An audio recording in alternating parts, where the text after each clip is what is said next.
make his way into Hornet territory, and he's gone. Touchdown for the score. Good evening and welcome to the historic Tomato Bowl for tonight's game between your Jacksonville Fighting Indians and the Hallsville Bobcats. Thank you for joining us on JISD Live. Welcome to our countdown to kickoff, brought to you by the South Jackson Dairy Queen. I'm Ryan Travis, joined by Matt Montgomery and Todd Travis. Tonight is homecoming, and a very beatable Hallsville team comes into town at 0-5. Matt, what is it going to take for the Indians to overcome the distractions that homecoming brings and get their first win against the Bobcats? Yeah, the coach's nightmare game, homecoming, where there's so many things going on. But, yeah, somebody's going to get their first win tonight.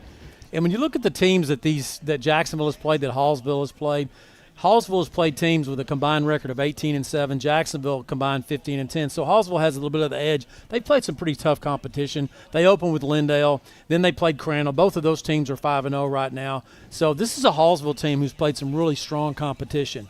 They're struggling scoring. They're only averaging about 7 or 8 points a game. Jacksonville's averaging 14 points a game. But the Fighting Indian defense is giving up 43 points a game.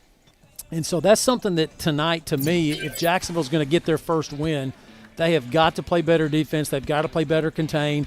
Hallsville is going to bring some trickery, some plays that, just some weird plays, because that's what they do.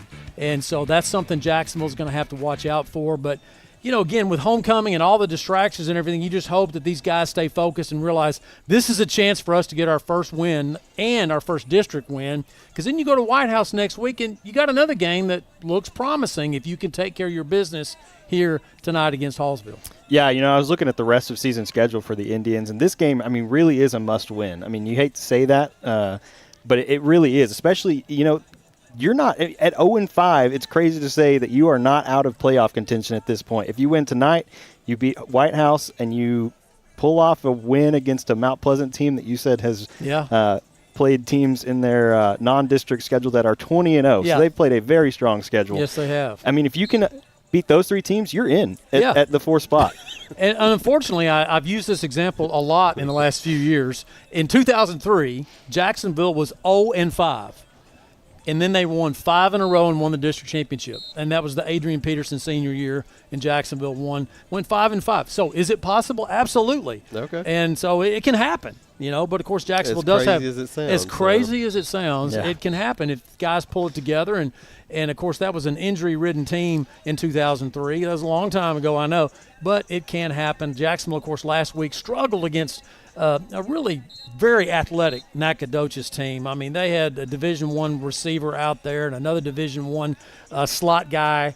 And they're not going to see those kind of cats tonight in Hallsville. It's tough to cover a 6'4" state high jump champion at receiver. They just threw it up there and he went and got it. But the thing I was really impressed with Jacksonville last week is they didn't quit. They didn't give up. They kept playing. They get the defensive scoop and score in the fourth quarter. They could have just folded and let it go, but they didn't. And tonight, though, it's about putting 4 quarters together. Yeah, that's one thing they have yet to do so far this season. No. We've seen halves here and there. We've even seen maybe first quarter and fourth quarter come together, but 4 quarters has not been the story of this team this season. They just and it's been a quarter or it's been a half. They played a great first half against, I believe it was against Brownsboro, and then a terrible second half. But they played a terrible first half against Center and a really great second half against Center. Yeah. So, they just got to start putting those halves together, the quarters together. And, the takeaways really aren't that bad in Jacksonville's favor. I think they're -2 right now. That's all through the first 5 ball games. We've seen it when it's been a lot worse than that. Yeah. But we're just seeing some incremental improvement. Got a really good jolt last week with Caden Boyd. The senior came back, hadn't played since the scrimmages, came back, had 51 yards rushing, gave him a spark, and they're going to need that because Randy Searles is probably not going to play much tonight. Not sure exactly how much he'll play. Hurt his knee last week. And so, they're having to move Alex Polk, their leading rusher. He's moving to where Searles was on the linebacker side on defense. So we'll see a lot more Caden Boyd tonight in the backfield. Of course, I think with Jordan McGowan. Yeah, I mean, Jordan's been a bright spot so far, especially I think Athens was maybe the first start that he had at running back, and had a good spark there, had a pretty decent game last week running the ball as well. Yep. And so, I think that, I mean, we don't really have a whole lot of stats to go off of from this Hallsville team. You mean like zero? Yeah, I mean, don't have any. like zero stats. I mean, I think there was maybe one recorded tackle on Max Preps or something, and that was I it. looked everywhere. I mean, I was going to look at some of their video on Max Preps. No videos for Hallsville. Yeah. I mean, it's like, what are y'all hiding over there? Yeah, it was tough to find anything. Yeah. So I'm going to just say zero stats at this point. We don't have any. So we don't exactly know, what we're going to see offensively from this Hallsville team. We don't really know a whole lot what we're going to see defensively other than scores that we've looked at. And, this is a team that if you can get a spark at running back and kind of balance out your offense some and give Ben some time to make some good passes. He's got some guys that have, stepped up the last several weeks and been able to make some catches. And if you can pair that with a good run game between Caden Boyd and Jordan McGowan and maybe whoever else that we see back there, I think Naraden Hawkins may get some reps tonight. He's up. He got pulled up from the JV for this game. So, there's some guys back there that if they can get a spark and they can get some things going and help balance out this offense, I mean, there's a really good chance that we put up not only, a winning score tonight, but could also potentially put some touchdowns on the board and help improve the efficiency of this offense moving forward throughout the rest of the season as well. Absolutely. I mean, I was really impressed last week. I think the offensive line for Jacksonville had their best game last week. They had several clean pockets for Ben to get his feet set and get the throwaway. But the other thing, too, what I liked that Jacksonville did against Nacogdoches, they were quick passes. I mean, Ben looked like a shortstop out there. He'd get the snap, he'd whip it out there and get it to his guys in space. Yeah. I think that's something that really helped as well. So hopefully tonight Jacksonville can put all those quarters together that we talked about and get a chance to get a district win and get some momentum heading into White House next week. Yeah, and there's been some stuff that they've been working towards this season. Pieces have kind of started to come together here and there, and maybe, we can put some of those together tonight and really help propel the momentum of this team going forward. And I hope all our fans that are watching these broadcasts and coming to the games and going on the road understand that it may be hard to see right now, but there's really some incremental changes that are occurring. And I'm talking about not just on Friday nights. I'm talking about on Mondays. Tuesday, Wednesday, there's some things that, I'm watching. When I go to practice, I see incrementally that Jacksonville's getting better and putting some things in place for a solid future. Although this season's still alive, there's a lot of promising things happening in this program. Yeah, there really are. And, one thing that I got told a couple weeks ago, actually, from Dylan Rodriguez was he said, it's not going the way that we'd like for it to on the field, but, like, the discipline and just the way the team is holding themselves up seems to be different than what he's seen in the past couple of seasons. And I think a lot of that has come from Coach Stevenson and his leadership. Well, you can't play football without discipline. I'm not talking about discipline like not getting a personal foul. I'm talking about discipline like gap control on the defensive line, like holding your block for at least a second longer so that guy can get through there. There's a lot of discipline that Coach Stevenson, I think, has brought in that the guys are buying into. Yeah. And you can tell. When you go to practice on Monday and you're 0-5 and you see what I saw on Monday, these kids are still bought in. They still want to play. They are still there and they are in it. And I think that a lot of credit for that has to go to this Jacksonville coaching staff.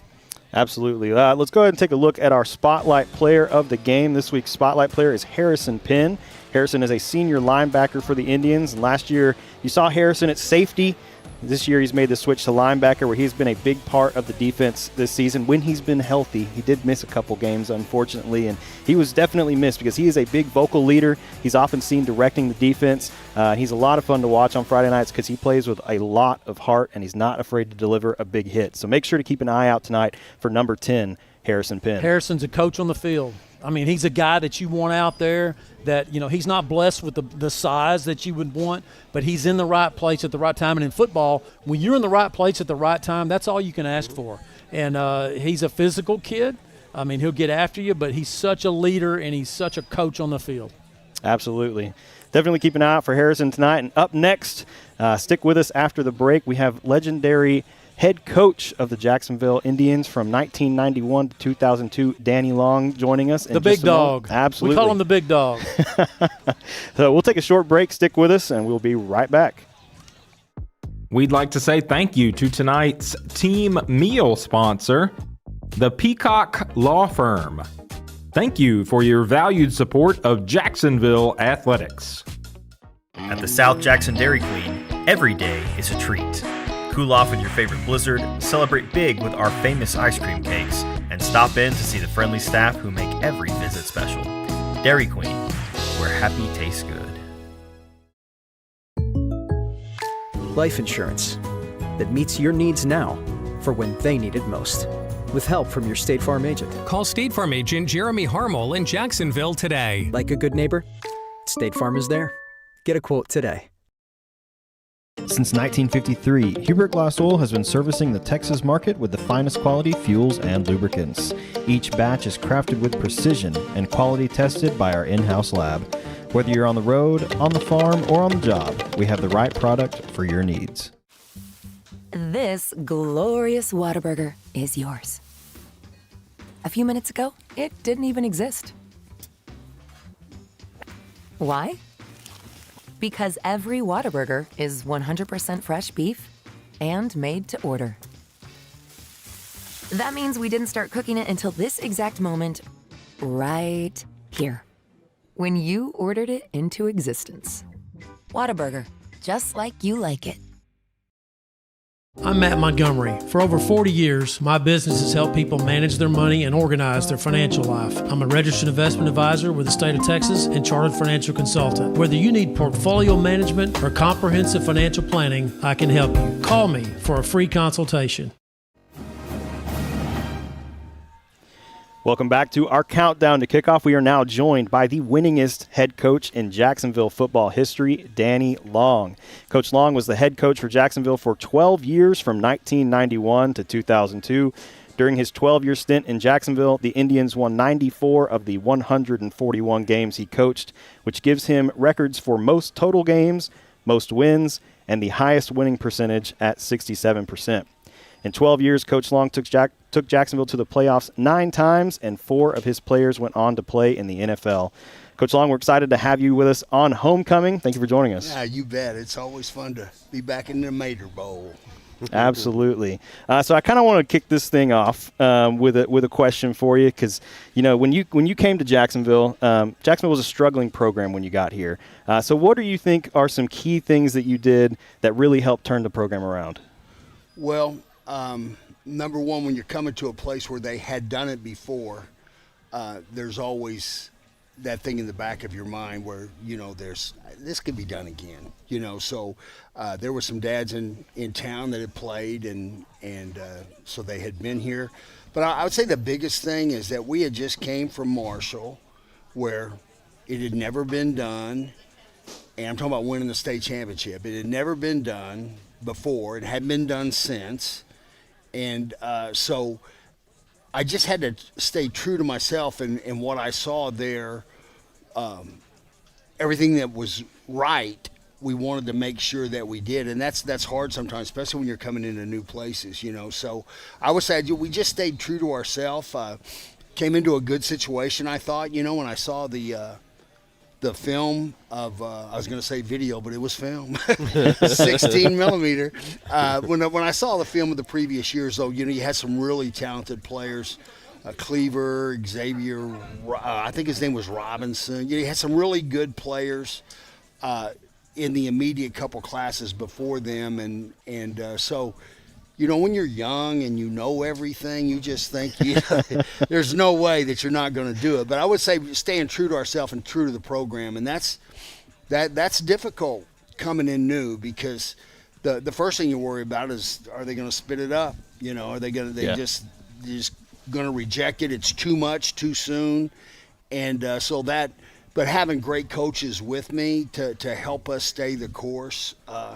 And that's the biggest deal. Number one, we had good players sooner than in a lot of situations. Even, the first 2 and 8 year, we were, we just barely lost to White House. Now we got beat pretty soundly by Athens and Corsicana, but we could have won 2 or 3 others. And although Chapel Hill had beat us pretty good, it was a good game for a long time. So I felt really good about where we were going, but I was just so sick at the end of the last game, and it was I believe it was Corsicana, and I had the kids take their stuff off, and we picked it up, and when they showed up Monday morning, their workout gear was in their locker, and we were going about 90-0 the very first day. I think we're going to get a little time off. No, we got after it, first rattle out of the box, and so that's what staying true to ourselves, I think, is probably the biggest deal. It's there's no secret about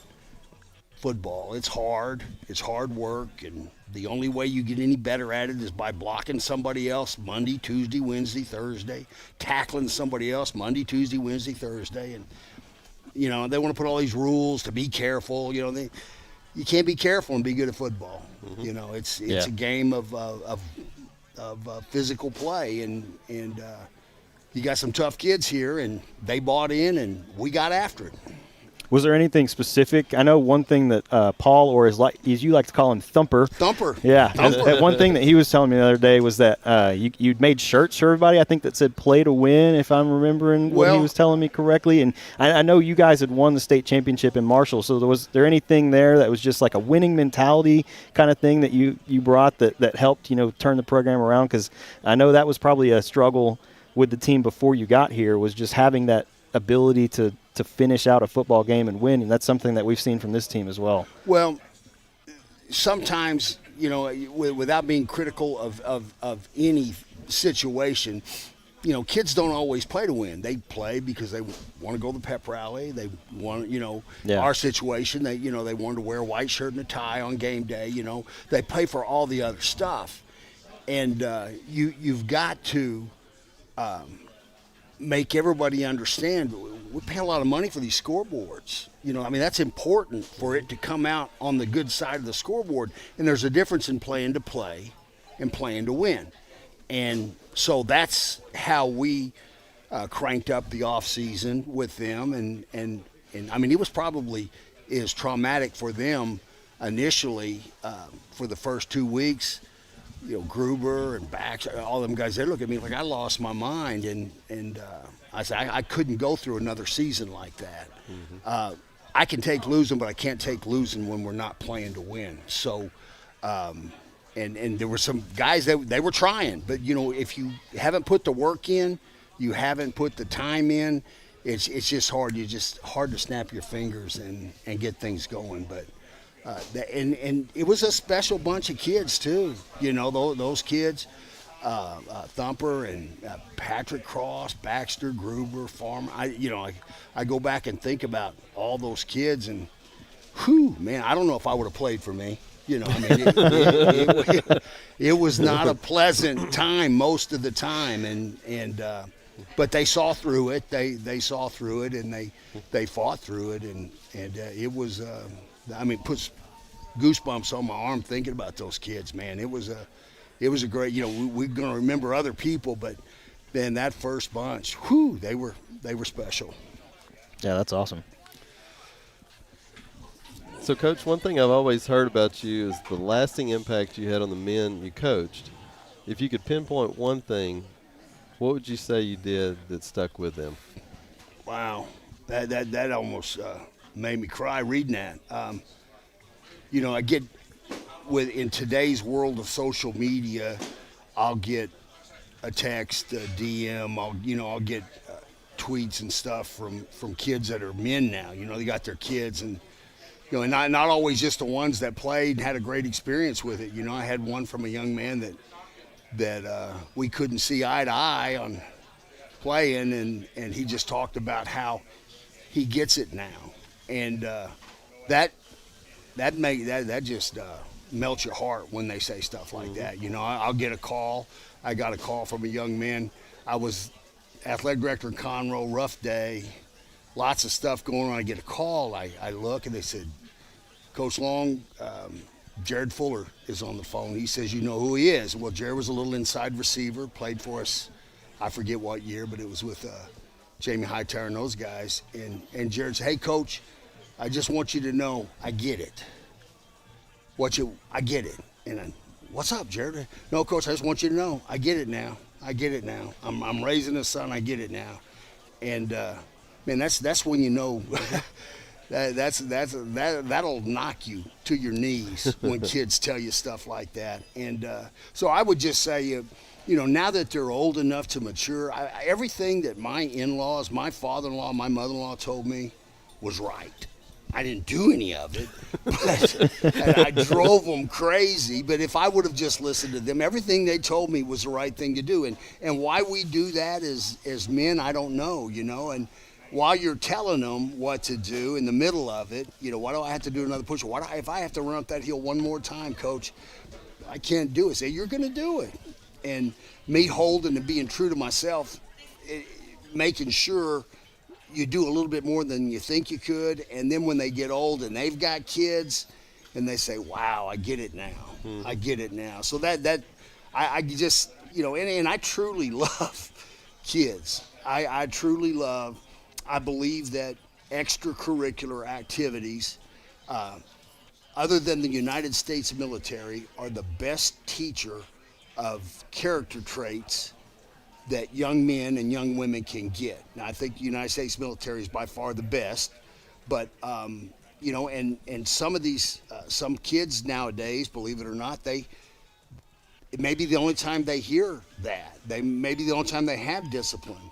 I'm helping at a little charter school up there, and I was telling those guys, the one thing we have to show young men and young women is consistency.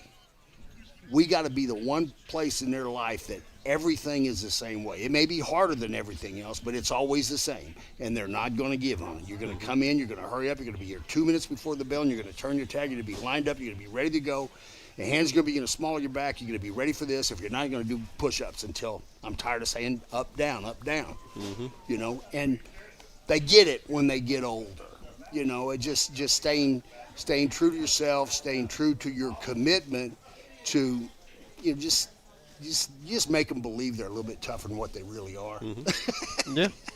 So, I don't know, but it is. It was that's a good feeling when they'll call and say, "Hey, Coach, I get it, man. I get it." Yeah, absolutely. I'm sure that's a great feeling. Yeah, That's not I'm not a coach, so I don't get that. But I know that I've thought very highly of some coaches that I've had as well, and I know that they would be very pleased if I called them and told them how much of an impact that they had on my life. So. Well, I would say do it if there are people, because it makes the world a better place. Yeah, absolutely. All right. Well, of all the games that you coached at Jacksonville, is there a game or a specific moment that sticks out above all the rest? Well, a couple of them, really. But the one that to me, more than anything, was when we were losing to Corsicana. It was the second year, and we had an unbelievable upset. Chapel Hill, 2 previous years, had won the state championship, and the year our first year here, they went to the quarterfinals and probably should have won it again 2 times in a row. And we beat them in Chapel Hill. They're driving down, clock's running out, they're on the 1-yard line, they're getting ready to knock it in. They had Tremaine Mack, who played in the league for several years at running back. And, Richard Mosley, we ran a 7-time, had a nose stack, and Richard Mosley runs through a guy. The guard doesn't block down, and Richard hit him in the mouth about 3 yards deep and put them at 4th and 5 or 6, and then we stopped them. But the biggest one to me that I'll never forget, and because of the conversations that we had on the headphone, was we were losing to Corsicana that same year because we'd beaten Chapel Hill. They only took 2 teams to playoffs at that time. So we'd beaten Chapel Hill, and the very next week we lost to Athens. And by 2 points, 19-17 or something, and it was just heartbreaking. Mike Schulke was the coach there, did a great job. So we're at Corsicana. They had a great team, and they're beating us pretty good, 31-14 or 13 or something at halftime. Or it's 21-13 at halftime, and they take the opening drive of the third quarter. They go down and score. And I just got on the headphones. I said, okay, man, we're not going to go to the playoffs. And so I said, I want to spread it out. I want to cut him loose, and I want us to look like we're going to look, because if I get run off, I at least want to be teaching the style of game that I want to play, because for those first 4 or 5 games, we were tossing the football. We call it the Permian toss because that's we played Permian when I was in Marshall. And I was just amazed at how well they could move the football. And so I had Randy McCowan turning up, leading, and chopping a play side linebacker. And he didn't like it, and I didn't care. And we got on a big winning streak. And but now we're not going to go to the playoffs. And I love throwing the football. I love teaching offensive linemen to pass protect. And that wasn't everybody. Everybody does it now. So it's a different game now. But then it was unique. And so I said, well, if we're going to do this, let's turn the kid loose and let him go. And let him go. He did, man. Randy, it's 35-32. We wind up winning 38-35. And I just, Rick Watson was the you guys at the time of it. They got me up in the booth, and I just everything in as a head coach, everything in my mind had changed, and I had the kids that didn't. I tell people all the time, it doesn't really matter whether you're a one-back coach or whether you're a wishbone coach or whatever. If kids believe in what you're doing and you believe in what you're doing, it doesn't matter. You got to block better than somebody else. You got to tackle better than somebody else. But you are what you are. And I like to spread the ball. I like to throw the football and spread the field and run the ball, And so for us to be able to say, okay, we're going to be able to do what we do. And then we got on a winning streak, and we had lost to Kilgore. This is another huge game. But we had lost to Kilgore in preseason. And they'd gotten us pretty good, and before I'd made the change at quarterback and stuff, and Kenny Kennedy, I'll never forget it, stands up on the bus and he tells everybody needs to be at practice Saturday morning, and not one person be late. Well, that's a little different when kids start chirping those things. So anyway, Kilgore went on. They were undefeated, and we caught them in Rose Stadium in the first round, and we had this wonderful game plan, me and Matt Turner, and we're ready to go. And then Wednesday night, I say, man, we can't do that. We just trashed it. We went back to what we could do. We came back, and we beat Kilgore in Rose Stadium that night. And then Waxahachie, who won the state championship, beat us in the second round. But I would say those things, the Corsicana game and then beating Kilgore, because that's kind of the gold standard around here, Kilgore, Carthage, Henderson. I just wanted to be better than those guys because I know our kids are tougher than their kids, so I just wanted to make sure I could coach our kids well enough to give them a chance to win. So that was probably as big a deal for me as it was anything. That's awesome. So looking back, I do want to get you to fix your headset. Okay. It's about to fall off. Falling off. Yeah. There you go. All right. What's the most important lesson you learned as a coach? Listen, that's not my strong point. Okay, you can ask my wife. But, listen to kids and listen to your coaches. Because, I stay true to myself. We're going to do it like we did in Marshall. Blah, blah. Jacksonville's not Marshall. Different enrollment, whole different situation. And so as we did, we kind of evolved into our own thing while we were over here. And so from a football standpoint, listening to coaches and listening to, like I said, my mother-in-law, father-in-law, I never listened to them. But listening to people, I think that's probably, and as I've gotten older, I'm a much better listener to people in general, and I would say that it's probably one of my stronger points now. So now I had the opportunity to introduce Luke McCown at one of the kickoffs up in Tyler, and so I'm reading this flowery introduction to Luke, and Luke gets up there and he says, man, I didn't even know he liked me. And so I said, yeah, I'm a little different now than I was in the 90s. But, there's been a lot of water go underneath that bridge. So I would say I'm a better listener. I learned a lot from the kids. And, another thing, I moved up a sophomore. it may have been Jared Fuller again, but I moved up a sophomore, and he was just so immature and goosey, and he was always messing around. And he said, Coach, and I just, you guys get away from me, before a game. Just get away from me. Going back we call it the teepee, back in the old field house. I said, get back in the teepee. But I said, I want to watch video. I want to concentrate. And so I was pretty upset, and Jared pulled me aside. He said, Coach Long, he said, man, that's just how I am. But I'll tell you, I can lock in when it's game time. I won't miss a beat. And he was right. So I learned to let kind of kids be kids a little bit, because that's not my deal. I'm all the time. I'm an intense cat. Intense, I'm an intense human being. And I'm an old offensive line coach, and you win games by hitting people in the mouth and getting after it. And so I listened to kids. I adapted. We built a little thing to the back of the old field house where the kids could. That's when they first started playing video games. They mostly played dominoes, and so I could hear things from them, and they could learn about what it is to be an old coach, and they what makes you tick, Coach Long? Well, what makes you guys tick, And I do that now at this little. It's amazing being back around kids in a setting. I haven't been, I was the athletic director in Conroe, and you're just around all the administrators, and before that Tyler a little bit around kids, but you don't have the relationships.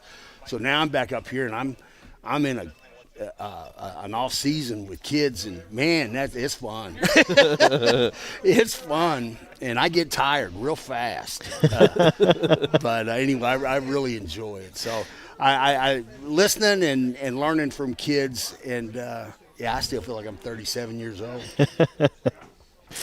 Well, Coach Long, we know it takes time to build a program. During your first season at Jacksonville, you finished 2-8, and right now Jacksonville's 0-5 under Coach Stevenson. But he, just through it all, remains super positive about the program he's trying to build. What words of encouragement do you have for him? Man, just stay true to yourself. He's not me. I'm not him. I wasn't Dennis Parker, although I tried to be. I liked the results that he had, so whatever things that I could do to mimic the things that work. But we had good players, and they're still good players. That you just have to learn how to be. You got to learn how to play to win instead of playing to play.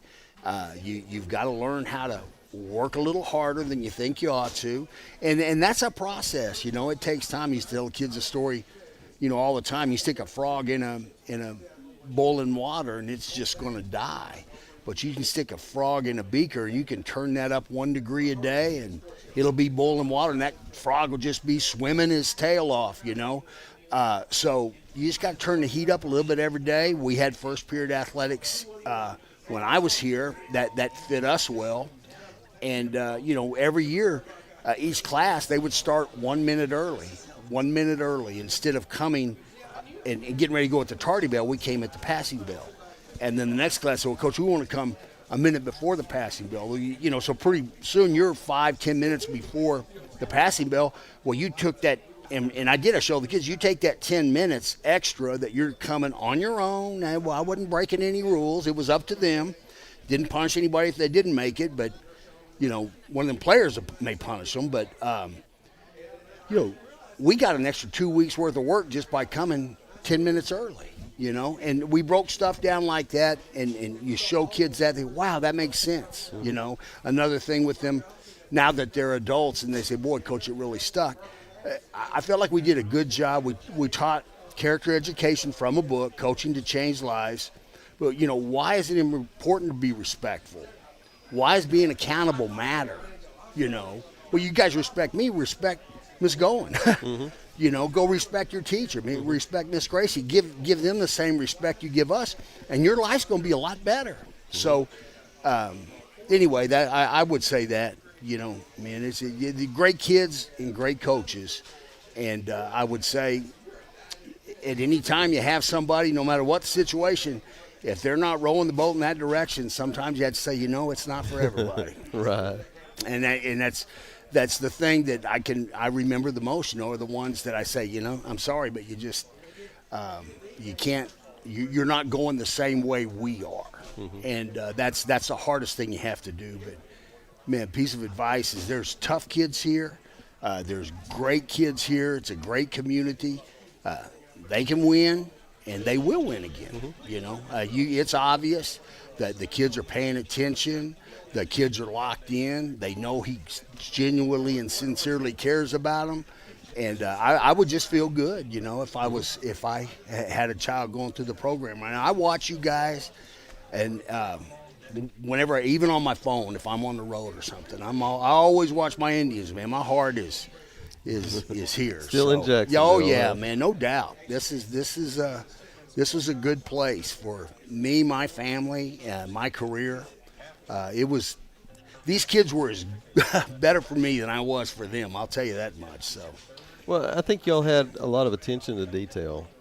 The coaching staff, the program, and you're saying you had good coaches, and I know you did. I mean, one of the signs of a great program is that some of the coaches leave your program and go to be a head coach and get opportunities at other places. And you had several that advanced out of here. And yeah, having the Traylor brothers, Jeff came here for one reason, and that was to learn how to be a head coach. And his ceiling's high, man. He's a smart kid. And then, you got Matt Turner, who is a mathematician, the complete opposite of me. I'm a global guy, and I see the big. Matt can't see it unless he's 1, 2, 1A, 1B, 1C. Every little and if you skip one of them steps, man, very detailed. Oh, yes. He'll wear you out now. And everybody used to get mad at me keeping all the coaches up there all night. I said, "Ain't me, it's Matty.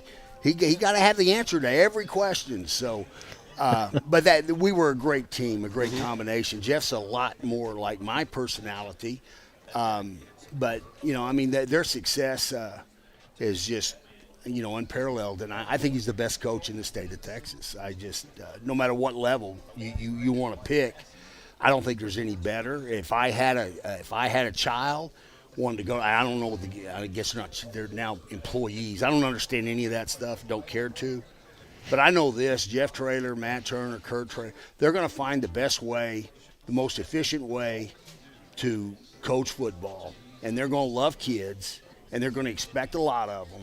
And they're going to expect them to care about each other. I don't know what parent would not want to have that be a quality of their child's life. So, but I'm partial. But that's, when we were here with them and having these great coaches, we had great players. When Randy went to A&M, I spent more time with Steve Emsminger when he was the offensive coordinator there, and then Luke goes to Tech, and then that guy that was. He was offensive coordinator for Sean Payton forever with the Saints. Well, he was a GA and a quarterback coach at the time. So, we filled our heads with football. And I'm still eat up with it.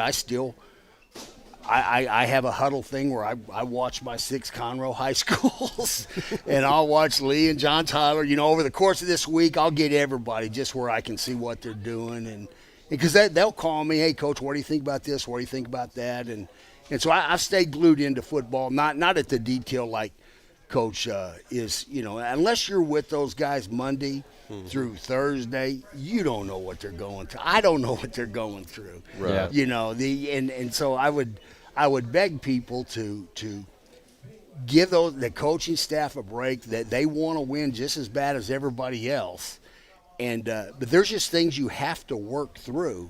You have to figure out on your own as you go, and that's, we went through it 2-8, and the next year, we were 7-5. We lost the first 2 in a row, bad, Henderson and Kilgore, and then we went a string there in the middle of it. We missed twice. Now, it was only 2 teams, and us, Carthage and Henderson, were tied. We lost the point system.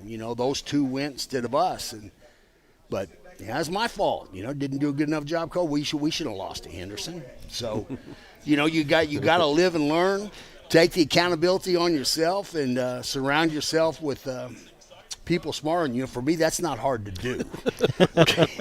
So I'm telling you, me finding people smarter than me is kind of a low bar, but luckily I got a couple guys that were really next level. So, well, that's awesome. We got to wrap this up, unfortunately. We'll have to try. I'll have to talk to Lee. We'll have to try to get you on a podcast or something when we got plenty of time to talk to you. I love talking about them Indians. They are about to, if they have not already started, the homecoming festivities. Coach Long, thank you for joining us. It's always a pleasure to get to talk to you. You bet, man. Thank you very much. All right, guys. So stick with us. We'll take a short break while we move into the booth and get ready to bring you the homecoming festivities. Ready to hit the road in a brand new Ford? From dependable trucks to family-friendly SUVs, we've got the right ride for every road ahead. Drive home today with unbeatable savings and award-winning service only at EAG Ford Jacksonville, your hometown Ford dealer. Tonight's game statistics are sponsored by Randy Gorham, CPA. Randy Gorham, CPA, the source for your accounting and income tax needs since 1984. Since 2004, Legends Old Time Burger Cafe has been the home of Jacksonville's best old-fashioned hamburgers. Hand-battered chicken strips, chicken fried steak, fries, and onion rings are the best around. Legends, home of Jacksonville's best old-fashioned hamburger. When we say we're with you, we mean we're with you for all of it. For the first steps, your third act, for the little wonders and big changes. We're with you for what if, and for making the what if happen. At Austin Bank, we help you up when you fall, cheer you on when you succeed, and stand with you for the rest. Austin Bank, with you for good.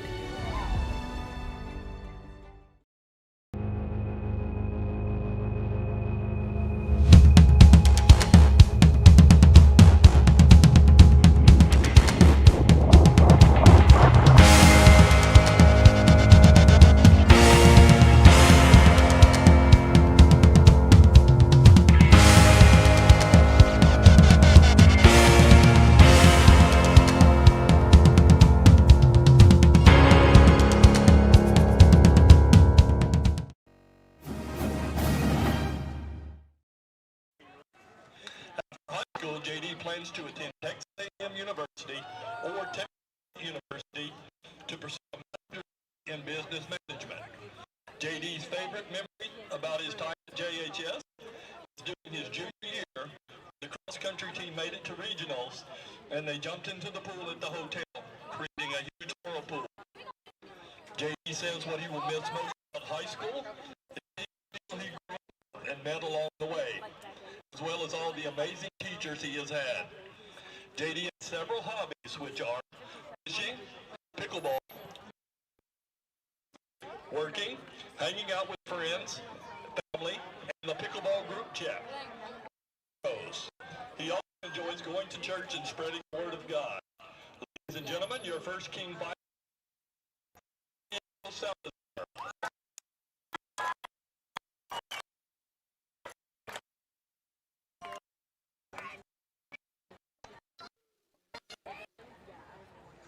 Our second homecoming queen finalist is Miss Rebecca Orr.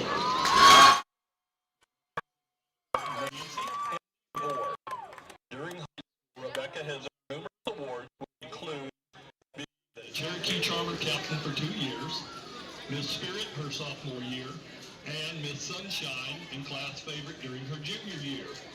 She is a Cherokee Charmer, is a member of the National Honor Society, and she is actively involved in the FCSA Bible study on Friday mornings.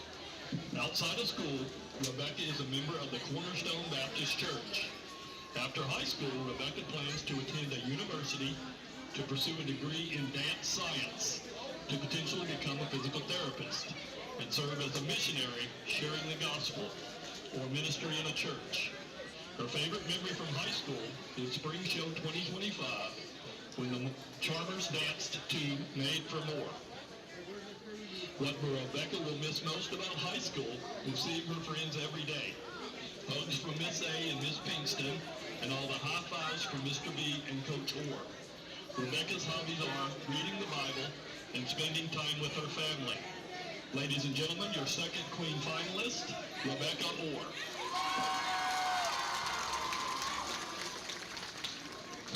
Rebecca is being escorted by Oscar Arredondo. Oscar is the son of Sotero and Laura Arredondo. Oscar has been a two-time state marching band qualifier and a two-time regional cross-country qualifier. Oscar is involved in band, soccer, cross-country, track, baseball, Key Club, and FFA. Oscar was also named Band Member of the Week once. Outside of high school, Oscar works at Take 5 Car Wash and Sadler's Kitchen. After high school, Oscar plans to attend Texas State University to pursue his dream of becoming an airline pilot. Oscar's favorite memory from high school is during band when JD, Nick, and him were playing around with the tenors, and Nick got on a stool with the tenors and fell down in front of everyone. Oscar says he will miss all of his friends and driving around with his friends E-Dot, Tim, Rico, Adrian, and Brighton. Oscar's hobbies are fishing, exploring, cooking, eating, working, hanging out with the bros, and the pickleball group chat. Ladies and gentlemen, your second team finalist, Oscar Arredondo.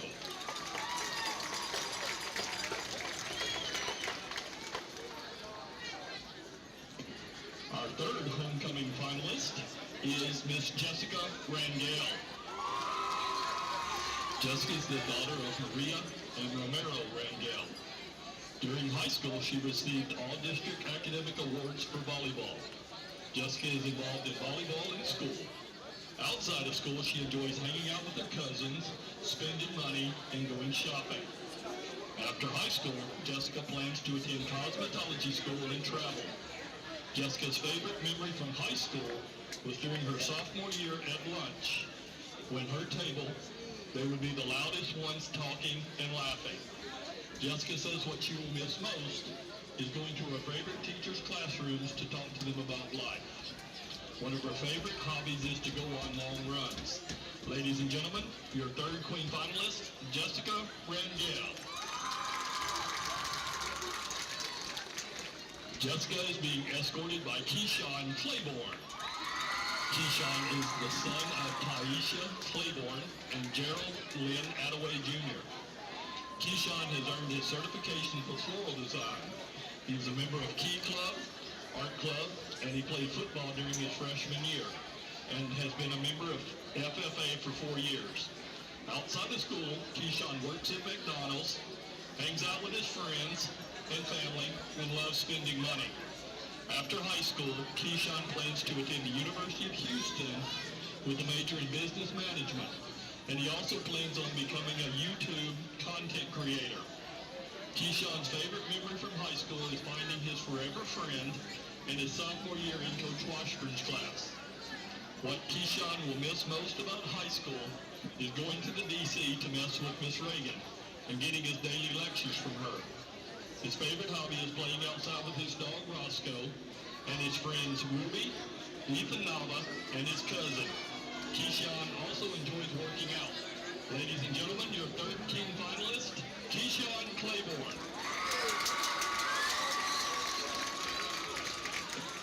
Our fourth homecoming queen finalist is Sophia Lozano. Sophia is the daughter of Beatrice Salazar and Adam Lozano. Sophia is serving as the Cherokee Charmer Head Sergeant. Sophia is involved in Student Council, Key Club, FFA, Multicultural Club, National Honor Society, and Charmers. After high school, Sophia plans to attend Texas State University and major in psychology. Sophia's favorite memory from her time at JHS is every time she sees one of her cousins, she screams to embarrass them. What Sophia will miss most about high school is dancing with the Cherokee Charmers and saying hi to her cousins every day. Her favorite hobby is to hang out with her family and her friends. Ladies and gentlemen, your fourth queen finalist, Sophia Lozano.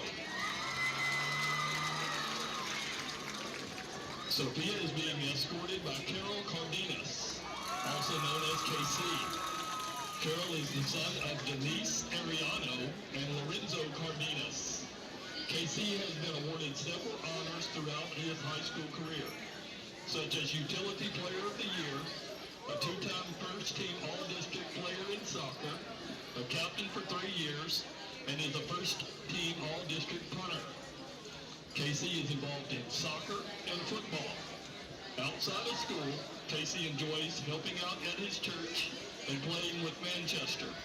After high school, KC plans to go play college-level soccer and get a degree in construction management. KC's favorite memories from high school are when he ding-dong ditched classrooms during his freshman year and scoring his first goal on varsity when he was a freshman. KC says what he'll miss most about high school is scoring goals at the Tomato Bowl and playing high school soccer with his brothers. His hobbies are going to church and hanging out with his friends. Ladies and gentlemen, your fourth King finalist, Carol Cardenas, also known as KC. Our final homecoming queen finalist is Miss Andrea Tavera. Andrea is the daughter of Rosa Maria and Tomas Tavera. During high school, Andrea has received several honors for her performance and leadership, including being the captain this year and first lieutenant last year of the JHS Majorettes. First division ratings in twirling, solo and ensemble, and has been recognized as a premier performer and top team member. She is also a member of the FFA Ag Advocacy Team, which won 4th place, and has earned a spot in the All-Region Band. During high school, Andrea has been involved in several organizations, including the Jacksonville Fighting Indian Band, JHS Majorettes, National Honor Society, Student Council, HOSA, Key Club, and FFA. Outside of school, Andrea spends her time giving twirling lessons to younger girls. She also babysits, which allows her to gain experience working with children. Andrea plans to attend Sam Houston State University, where she would like to be a featured twirler and become a pediatric speech therapist by earning a bachelor's degree in communication science and disorders, followed by a master's in speech language pathology. Her favorite memory from high school was SFA twirling camp when Sophie and her got a surprise knock on their door. All of our freshmen walked in silently, each wearing different colored hair bobs and heart-shaped glasses. They stood there quietly, and the unexpectedness of the moment made it unforgettable. Andrea says she will miss twirling and her teammates the most about high school. She will carry the memories she made with her team for a long time after her time here ends. Ladies and gentlemen, your final queen finalist, Andrea Tavera. Andrea is escorted this evening by homecoming king finalist Joel Jackson. Joel is the son of Raylyn Barraro and Calvin Jackson. Joel's accolades during high school include being named an NCAA All-American nominee, a UCA All-American nominee, and was named UCA All-American cheerleader, where he was also given the Most Spirited Award and coined with the nickname of King Joel. He has been named Yearbook Beau once and Cheer Beau twice. In school, Joel is involved in cheer, where he currently serves as the social officer, student council, where he is serving as treasurer, participated in band, and is in the high school science practicum class. He was also a member of Yearbook. Outside of school, Joel is involved in competitive all-star cheer, is part of a senior rep group, and serves in the local community. After high school, Joel plans to attend the University of Houston and continue to cheer. He would like to major in nursing and later become a registered pediatric nurse. Joel's favorite memory of his time at JHS is during cheer camp when the seniors pranked the underclassmen, saying we had to run up and down the stairs at Great Wolf Lodge, and one of the cheerleaders cried. What Joel will miss most about high school is getting to cheer and have fun with his girls. His hobbies are cheer, tumbling, and editing. Ladies and gentlemen, your final King finalist, Joel Jackson. Ladies and gentlemen, how about one more round of applause for our 2025 homecoming court?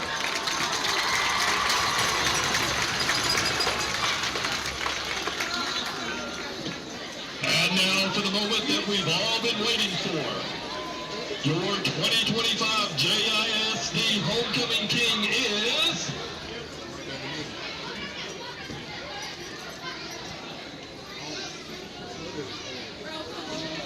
Carol Cardenas.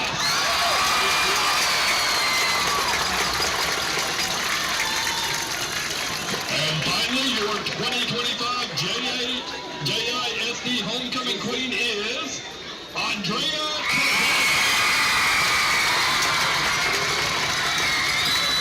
Congratulations to our entire homecoming court for 2025.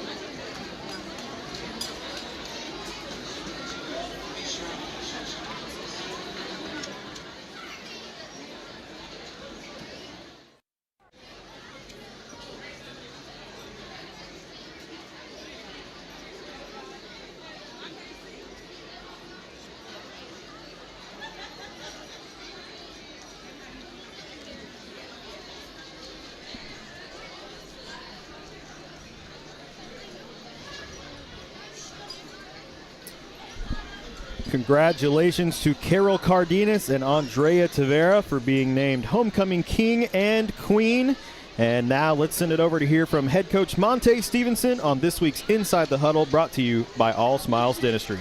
Dr. Westbrook, Dr. Stocks, and their dental team at All Smiles provide a wide range of dental services. This includes cleanings, fillings, crowns, bridges, implants, and cosmetic dental care. Call and schedule your appointment at 903-586-0741.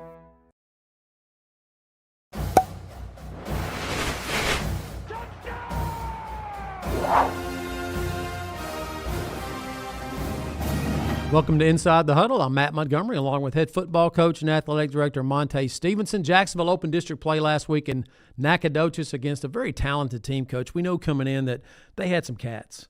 And, boy, that number 88, number 2, they really bit. I thought your defense did a really good job containing their running game and their freshman quarterback. You put the pressure on them like you said you were going to. Yeah, absolutely. So we knew going in that they had a talented high jumper, and they definitely showed what he's capable of doing.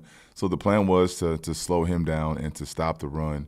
So we definitely stopped the run, and we did what we can to limit his catches.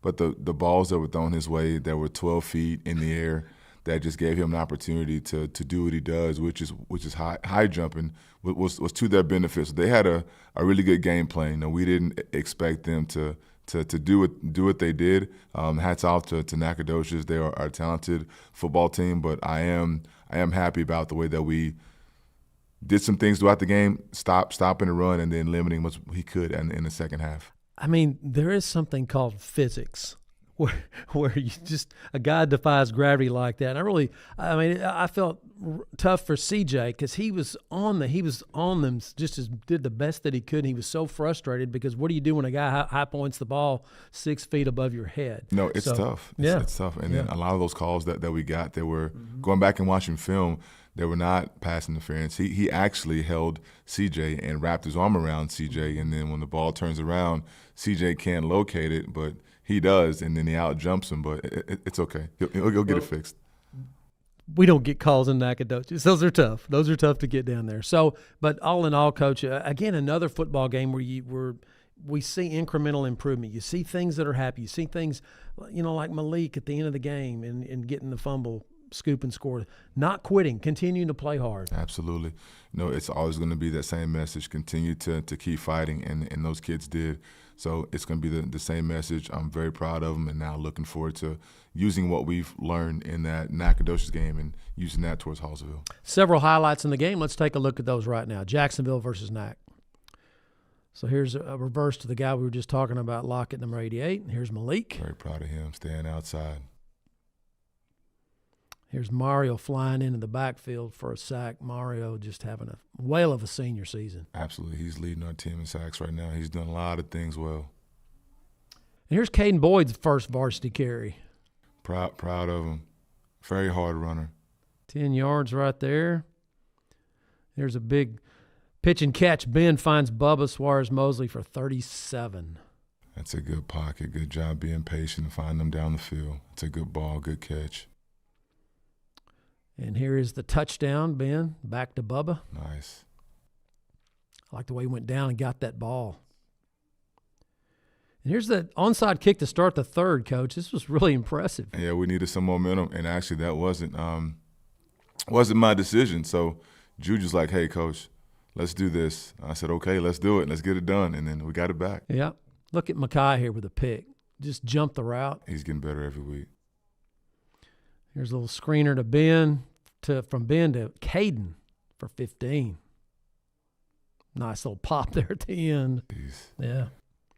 And here's the scoop and score for Malik. He's always around the football. Yeah, get that final touchdown in.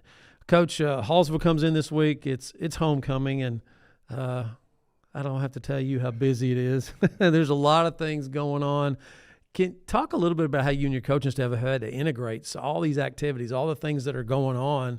A lot of people may not realize, but this affects y'all's practices at the end of the day because there's so many activities and things. And I know you love this stuff; it's part of the job and everything. But it is a challenge, isn't it? Absolutely. So now I see what my coaches were like in high school when I was playing, with all the stuff that's happening around them. Now it makes sense being in the seat. There's so many good distractions that are around our kids.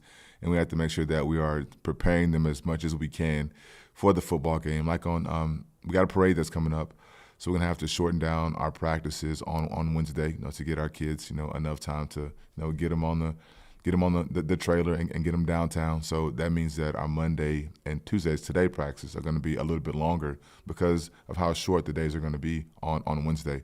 But our kids know the task at hand. They do know what kind of week we're having. They do know that our practice is going to be longer because of what's going on throughout the week. But us coaches, we knew that. We planned for it as best as we could to make sure that our kids are on the right page. They know the game plan. They know their alignments. They know their assignments and what the plan is to go get a win at Hallsville. So Hallsville coming in, Coach, their team looking for their first win as well. Man, they really played Texas High last week pretty good. I looked at that score at halftime and I went, huh? And then at the end of the game, 26-3, T-High beats them. But, T-High does that sometimes. Sometimes they'll play down. And I don't know if that was the case, or is Hallsville a better football team than what people think? I think Hallsville is a good football team. To me, they're not what their record shows. And you go back and you watch some of their film, if you happen to fall asleep in the coverage and if you're not paying attention, they can sneak one on you. So we've been preparing our kids for the trick plays. That they've got about a dozen of them. Obviously, you can't prepare for all of them, but we're making sure our kids are focused and aware, because if you don't, they can sneak some points on here and there. One thing about Hallsville is they usually have a pretty good offensive line, pretty big guys, and stuff. So what does Hallsville do offensively besides some of the trickery and stuff? What's their main focus, what they try to do? So they are a spread team, and they like to run a little gap scheme, so your counter and your power, and then building their RPOs off of that. And then again, after that, they like to go to their screen game, which they are very good at. And again, they set you up for it. So like they run with the same scheme. You think power's coming, you think counter's coming, but then it's a screen that's built off of it. So we've been teaching our kids, yesterday and then today, hey, you got to stay focused, because everything's going to look, it's going to feel, it's going to smell the same, but it's not what you think it's going to be. So it makes sure we're playing very attentive this week.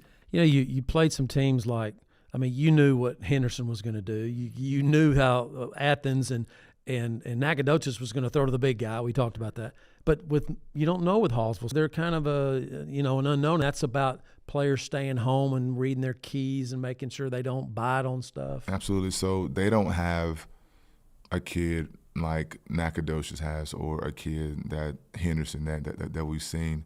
It's really by committee, and they've done a very good job of getting their kids in spots to help them make some plays. So, and that's what we've been talking about. It's like, guys, they don't have the home run kid, but with their scheme, they don't need it. So we have to do a really good job of, like you just mentioned, our alignment, our assignment, reading our keys, and trusting what your eyes are going to give you. If you can do those small things, they'll come away with a win. Offensively, Coach, again, moved the ball really well at points last week, and Caden Boyd in his opening as a running back gave you a different look. And I know you guys are having to shuffle some guys around, but a lot of clean pockets last week for Ben and able to get the throwaway. And, of course, your receivers, Bubba Suarez-Mosley had a big game. So talk a little bit about what your offense needs to do against Hallsville. So we're going to be able to run the ball. Caden Boyd has done a tremendous job, and we think that C.J. Sally and Raiden Hawkins are going to do another great job by stepping up to the plate. And then after that, building your RPOs off of those runs. I think if we can control those things, like you said, offensive line had a very good pocket, and Bubba had a solid night. If we can have, those receivers outside of Bubba having a solid game, it could be a very good night, for us Indians. But defensively, what we have been doing, finding ways to continue to get the ball back, to get our offense back on the field so they can score some points. Keys to the game to get the win. So defensively, as always, finding a way to around the ball and finding ways to create some turnovers. And then offensively, it's controlling that line of scrimmage. It's using them running backs that we do have. We're putting them in position to be successful, and then building RPOs off of that. Home game, first one in 3 weeks. You've been on the road, 3 away games in a row. Feels good to be back at Tomato Bowl, I'm sure. It does. So we've been on the road, like you said, for a few weeks. We know what that looks and feels like, but it's time to come home. Good, Coach. Appreciate it. For head coach Monte Stevenson, I'm Matt Montgomery here on Inside the Huddle. We'll see you at kickoff at 7:30.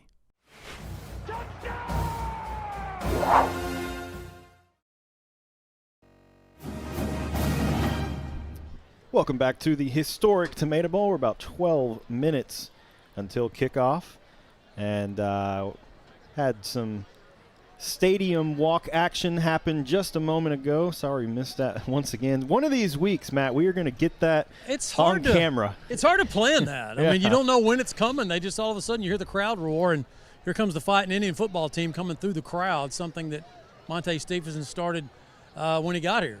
First game against Center. Pretty cool thing. Yeah, it's really cool. It's really cool to see. Maybe one of these days we'll be able to actually show the people at home. But, yeah, I was told 7:10, like immediately following homecoming, and it was not quite immediately following homecoming. So I think some of these homecoming activities sometimes can shift the schedule a little bit depending on timing and just decisions. So we'll get them sometime. Just a little bit. A lot of stuff going on the floor of Tomato Bowl right now. Jacksonville warming up in the north end zone. Hallsville still inside the dressing room. Of course, they had to leave the field at 6:50, but they were out early, understanding the homecoming festivities were before the ball game, so they look like they got their warm-up in. Jacksonville, of course, wearing all blue tonight with those acclaimed Lee Trailer feathered helmets that he loves so much. I'm a big fan of the headdress helmets. It's the debut tonight, as Jacksonville has worn the white helmets with the 903 and the Indian logo on the side. Maybe that's the change that the guys needed. Maybe they needed a blue helmet. Maybe. I'm looking for any kind of change. We're looking for any kind of motivation. And again, both these teams just so hungry for a win. Both of them coming in 0-5. It's week 2 of district play. You get a win here. Whichever team wins, they feel like they're back in it. And Jacksonville, of course, here at Tomato Bowl, would like nothing better than to please this homecoming crowd and get their first win of the season. Yeah, I don't know if you have a stat. When's the last time we won a homecoming game? Man, you got me. I don't know. That's one of those stats I have not kept up with. But this is the 39th meeting between Jacksonville and Hallsville. Fighting Indians lead the series 24 wins for Jacksonville, 14 for Hallsville. And Jacksonville has won 7 of the last 10, although last year Jacksonville went over to Hallsville and Hallsville spanked them 31-7. So there's some seniors on this team that played last year that remember that well. And, of course, on homecoming tonight, they want to really show themselves a lot better. Great crowd tonight, as you would expect on homecoming, the largest crowd of the year so far. Got a couple of guys right here in the front that have really sold out, a couple of young students. They've painted themselves all blue. I mean, I think the legs are actually yellow. Okay, I didn't get to see them. I saw them walk by, and I mentioned something to them about. I see them. I'm sure at some point that will get put on the broadcast if I had to guess. But they've painted their entire upper body blue. They have on some black shorts, and I think legs are yellow below that. So. I told them. I said, hey guys, way to sell out, and they said, got to, man, got to. Absolutely. Yeah. Absolutely. Need them to be loud and cheering for the Indians. And speaking of the Indians, they are about to make their way out of the headdress, have some yellow smoke tonight, and here comes the Tribe.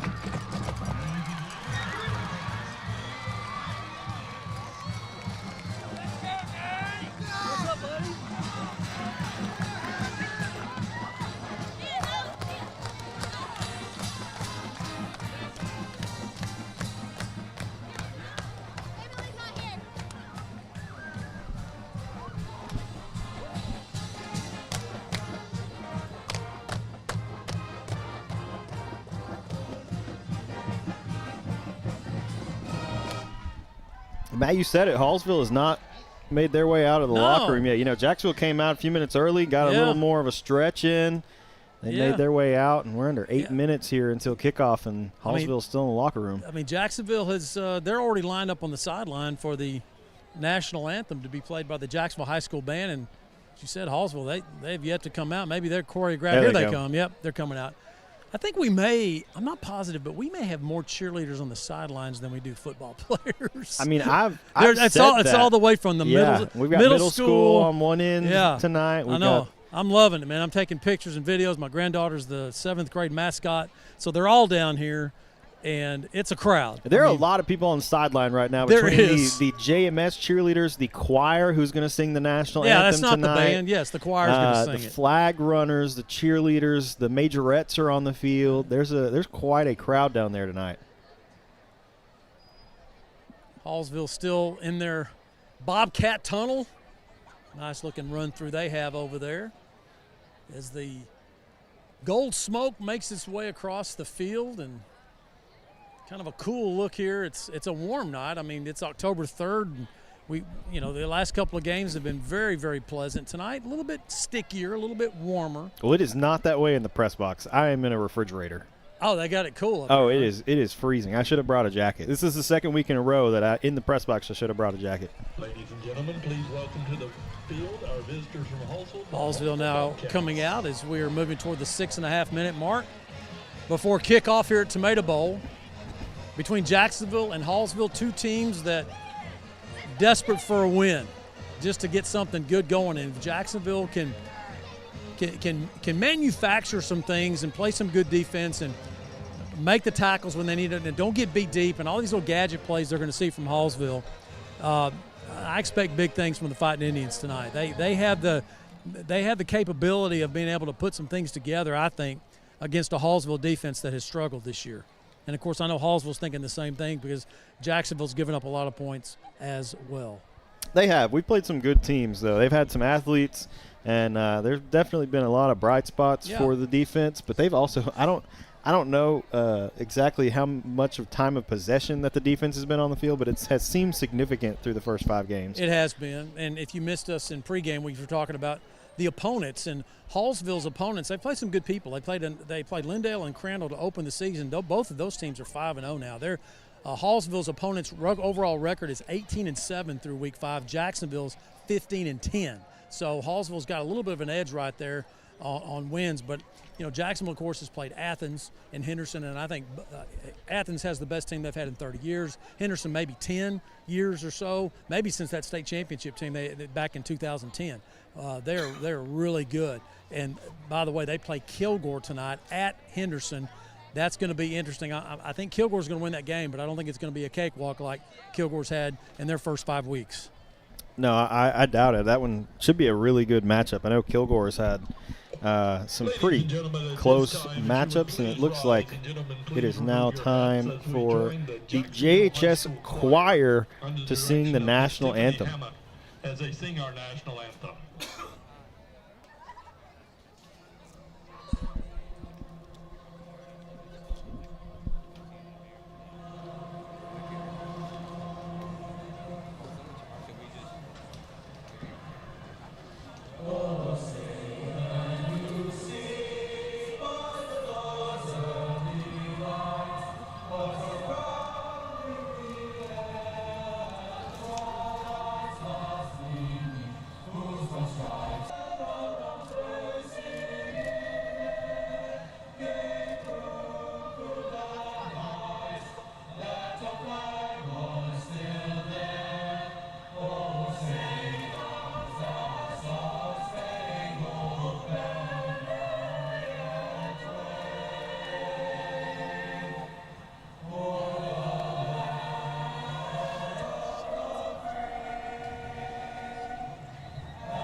Jacksonville High School choir, nothing brings out all the glitz and glamour of Friday night high school football in the state of Texas than a homecoming. Homecoming just brings it all out, and you don't ever forget your homecoming games. I mean, mine was 50 years ago, almost 48, and we beat Hallsville on homecoming, 16-0 in this game. And so Jacksonville tonight playing to Hallsville. Hopefully it's going to be that kind of a turnout. As captains now will meet at midfield. Ryan, do you remember your homecoming game? Maybe a little bit. I'm testing you. Maybe a little bit. I couldn't tell you who we played. Okay. I know that for sure. Captains for tonight's game. First for the visiting Hallsville Bobcats. Let's listen to the introduction of the captains. And number 23, Eli Solis. For the Jacksonville Fighting Indians, we have number 1, Jordan McGowan. Number 2, Bubba Suarez Mosley. Number 8, Ben Bolton. Number 35, Elijah Benavides. Number 61, Alex Parra. And number 53, Toby Simpson. Good evening, gentlemen. My name's Andrew. I'll be your referee. That's Bev. He'll be our umpire tonight. Hallsville, you're the losing team. You're the call. That's it. That's tails. What's your call? Tails is a call. Tails is a call. It's heads. Jacksonville, you won. You order the fart? Hello. So Jacksonville won the toss. Sounds like Jacksonville will defer. Yep. Fighting Indians will put their defense on the field first. Hallsville will be coming out of the south, going to the north. No wind tonight at Tomato Bowl. Very still night. A little bit, as I said a minute ago, it was a little bit stickier than the last couple of weeks. So Jacksonville and Hallsville for the 28th time. Excuse me, 38th time.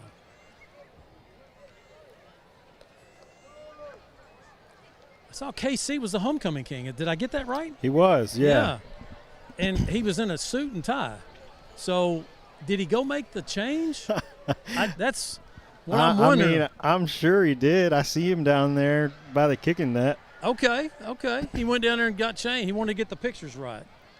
So congratulations to KC Cardenas, the homecoming king. Back in for the Bobcats is number 9, Keontae Talley, and number 2, Colton So it'll be Tavera teeing it up for Jacksonville. Davian, the senior.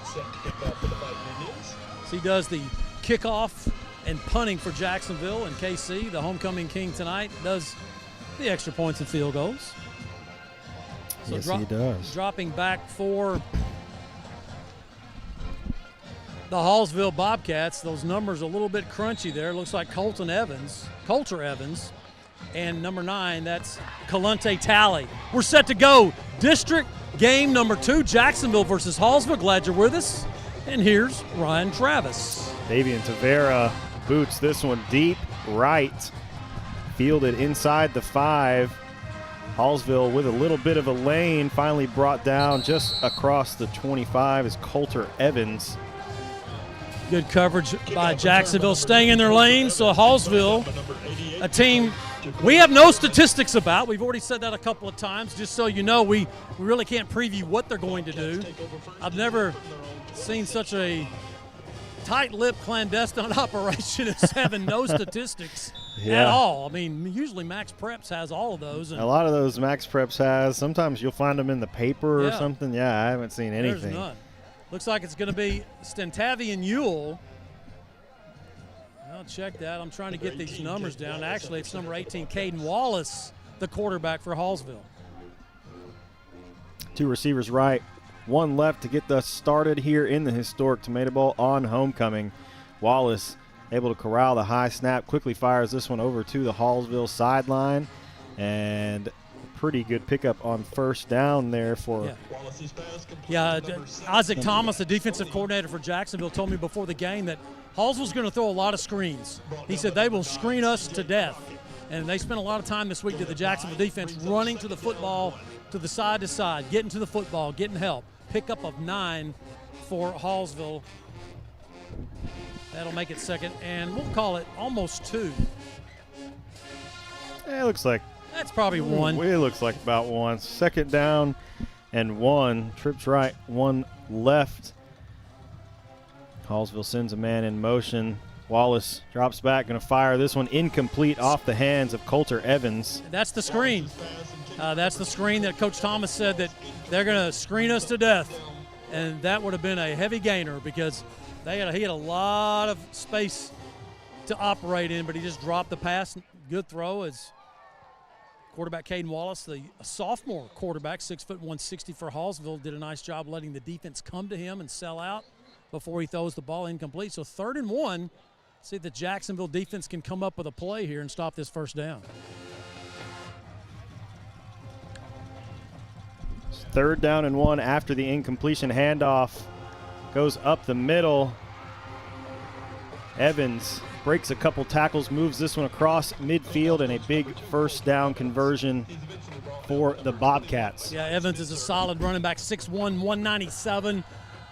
Tough run up the middle, broke several tackles. Jacksonville running a 3-4 defense and mugging those linebackers up in the gaps, but that time Evans broke through. So Hallsville picks up their first down on 3rd and 1. They convert, puts the ball at the Jacksonville 46.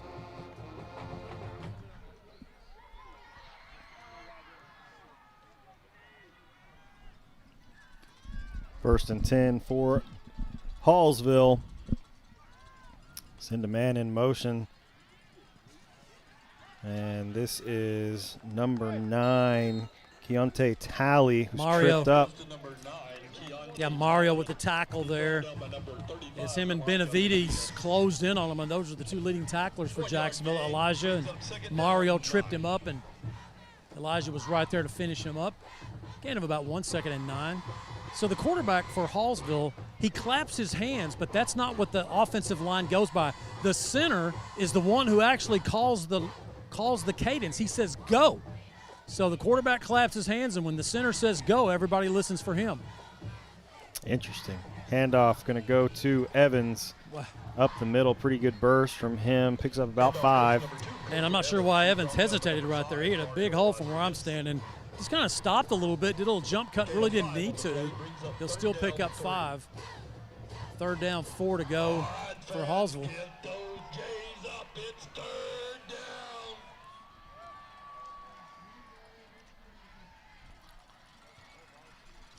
Third down for the Bobcats.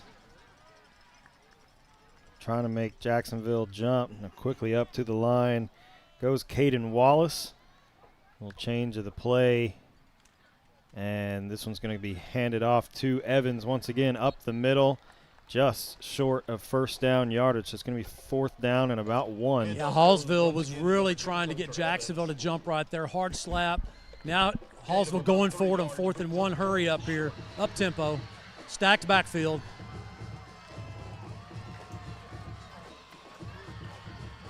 Hey, he's going to get it. Yeah, good push there from the Hallsville offensive line. Picks up the first down. Yeah, Jacksonville did a nice job clogging it up right there, but again, Evans, 6'1", 197, pushing 200 pounds. He just forced his way up the field. Gets the second first down for the Hallsville Bobcats on the opening drive of the ball game. They'll push it to the Jacksonville 35-yard line. Keontae Talley checks in for Coulter Evans. 2 receivers right, 1 left for the Bobcats. Wallace going to hand this one off to Talley up the middle. Massenberg trying to bring him down, gets a couple more yards and a pretty good pickup on first down for Talley. Massenberg got there first. He just didn't wrap up. I mean, he had him right at the line of scrimmage, did Malik, and again, that's the tackling that Jacksonville's guilty sometimes of, just not wrapping up. At the varsity level, you cannot just come up and headbutt somebody. These guys will keep running on you at the varsity level. You got to wrap them up and pull them down.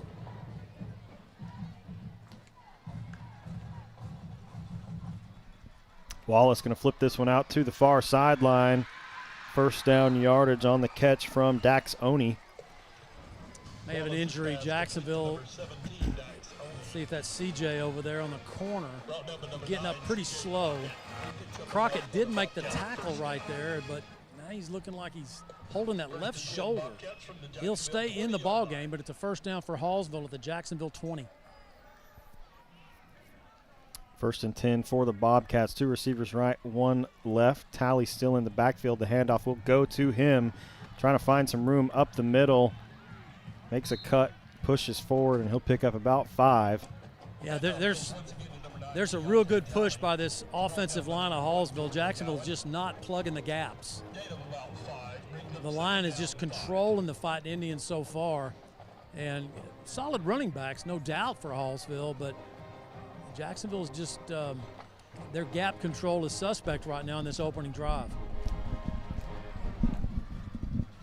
Second down and 5. Wallace going to hand this one off. This is Evans up the middle this time. Gets inside the 5. Tries to leap for it. I think they're going to mark him just short. Maybe the 1.5 yard line somewhere in there. Try to dive for it just short. Hallsville with the hurry up here to try to punch it in. At first and goal after the pickup from Evans. And he gets the handoff and will score. So Hallsville literally drives the ball right down Jacksonville's throat running. I mean, that was a heck of a running drive for the Bobcats. They had some passes mixed in there, but it's their rushing game. Their offensive line is they won that battle on that opening drive. Let's see if Jacksonville's offense can answer. Hallsville on the board, 6-0. Here's the extra point attempt by Alex Guerrero. Guerrero in to attempt the extra point. Extra points brought to you by our friends at Neighbors Coffee. This one is up and good, so it's 6:46 remaining in the first. Hallsville takes a 7-0 lead over Jacksonville. We'll be back in just a moment. This is Fighting Indian Football on JISD Live.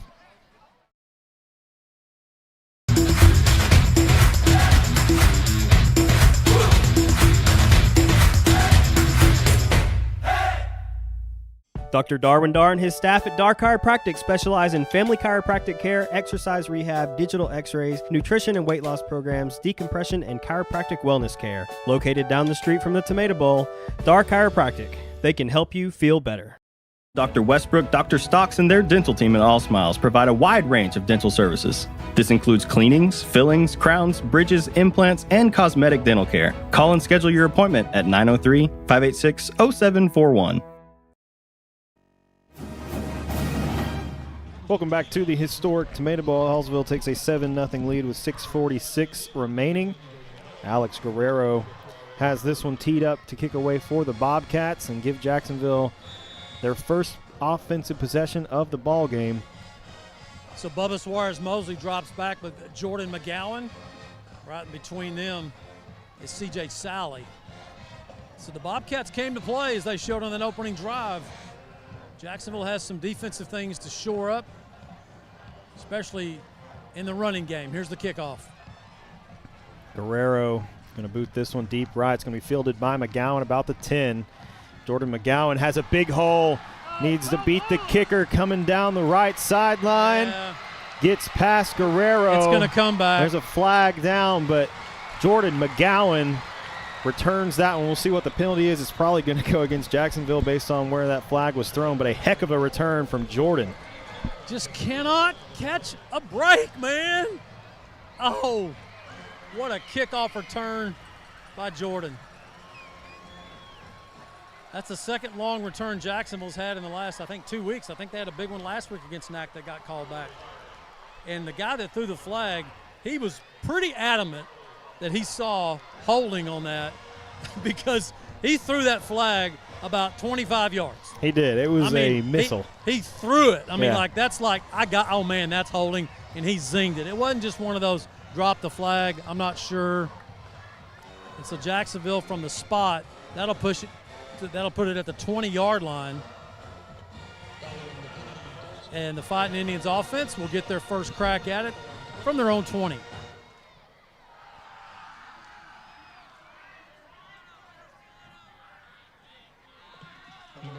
So it's Caden Boyd getting the start in the backfield. Ben Bolton, of course, the quarterback. You got 4 wideouts, 2 wide on each side. Now he's coming over here to stack it with 3. Suarez Mosley moves to the right. Yep, 1st and 10 for the Indians. Bolton going to hand this one off on 1st down. Boyd up the middle. Good pickup for Caden Boyd. And see, that's the hammer that Jacksonville has been missing in the running game. I mean, Alex Polk is a sophomore. He's learning his way around the varsity game. And Caden Boyd, the senior, this is his first varsity action, was last week, but he runs like a senior who's been playing a while. 2nd and 3. Trips right, 1 left. Bolton going to fake the handoff. Fires this one over the middle for Suarez Mosley. Cannot make the grab, and it will be 3rd down and about 3. Just a good, solid slant. Ben delivers the ball, and Suarez Mosley dropped it. Just flat dropped it. It's 3rd and 3.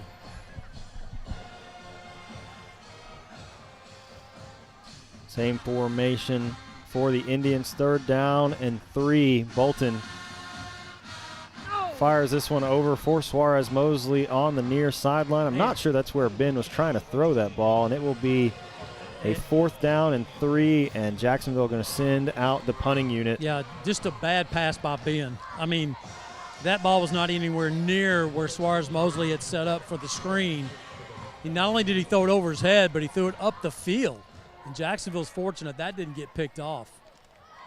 So, again, these little plays like that where you got something going, now Jacksonville's going to have to call a timeout. Not a good start. No, not a good start at all. Jacksonville take the timeout, and we'll take it with them back in just a moment. This is Fighting Indian Football on JISD Live. Passing the competition by leaps and bounds. The team of world-class specialists at Christus Orthopedics and Sports Medicine Institute are experts in caring for bones, joints, and muscles.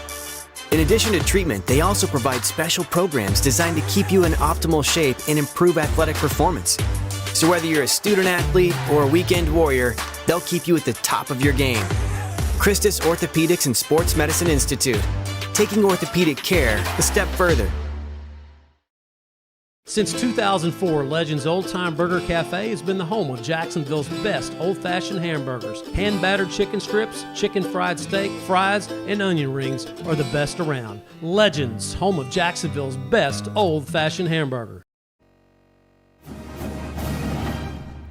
Welcome back to the historic Tomato Bowl coming out of the Jacksonville timeout. They have a 4th down and 3.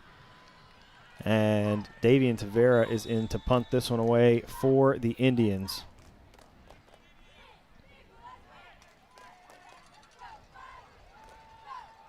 Should be good field position for Hallsville. Oh, low golly. snap. Davian not able to get that one away after the low snap comes back to him, and Hallsville will have fantastic field position to start their second drive of the game, as they will start this one at the Jacksonville 15-yard line. I mean, Jacksonville's playing like an 0-5 team right now. There's just no other way to say it. They're making just middle school mistakes. The bad snap, the drop pass, the overthrow when he was just right there, just a few yards from you. You just aren't going to win many games, guys, when you have those kinds of mistakes. So here's Hallsville with obviously a huge opportunity to go up 2 scores. First down at Jacksonville's 15, already in the red zone.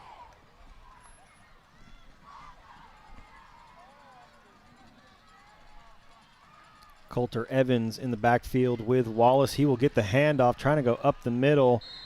And he is brought down. I believe that is Elijah Benavidez on the tackle. Elijah with the tackle. He'll pick up about 4. So pick up, takes the football to the Jacksonville 11. Hallsville can get a first down at Jacksonville's 5. And if you're Jacksonville right here, you just want to hold on your defense. If you can just hold them to a field goal right here, that's a win. Second down, 6 to go. Wallace sends a man in motion. Handoff goes to Evans. Finds a hole. Going to get down to the Jacksonville 5 near first down yardage. Yeah, he's going to bounce at the 6, and that's where they're going to mark him, Ryan. So he did bounce to the 5, but they'll push it back to the 6. Still third down 1 for the Bobcats. As they continue to ride the legs of Evans.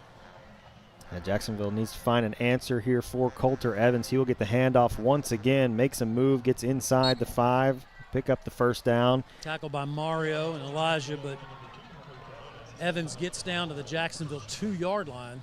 First down and goal. Check that. They'll move it back where his knee went down, just between the 3 and the 4 of Jacksonville.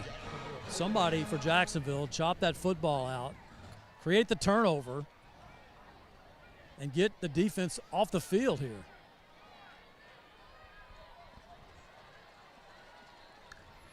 Movement. One receiver each way. I think number 0 over here, Kingston Hopkins, it looked like moved a little early. I'm not sure if maybe O-line as well. But nope, it's going to be. Should be false start. Another one of those soap opera names that I like. Kingston Hopkins. They'll move it back 5 to the 8-yard line. So which reality TV show would that one belong on? Is that a Bachelor name or is that a different one? No, that's a. You know what? That's a Love Is Blind name. That's what that. That's a Love Is Blind. Yeah, I can see that. Yep, I can see that. Yep. Kingston Hopkins, everybody. So it's first and goal still. Yeah, first and goal this time. Going to be from the 8. Wallace going to hand this one off around the right side. Goes Evan once again, has a hole. And a host of Indians are there. I think maybe Elijah Benavidez first to him to make the stop, but it will be second down and goal. And the yardage that Hallsville lost on the penalty, they get back on first down. Nice sighting here on the sidelines. Calvin Boyd, the 3-year starter for Jacksonville, is suited up. Not sure if he's going to play or not. Of course, he's been out with that leg injury. Hasn't played at all this year. Played in the first scrimmage, hadn't played since. Here we are in week 6, and it's just nice to see the senior dressed out on the sidelines, encouraging his teammates. I think he's going to play before the season's out. He's still navigating that leg injury. So second and goal now for Hallsville at the Jacksonville 3-yard line.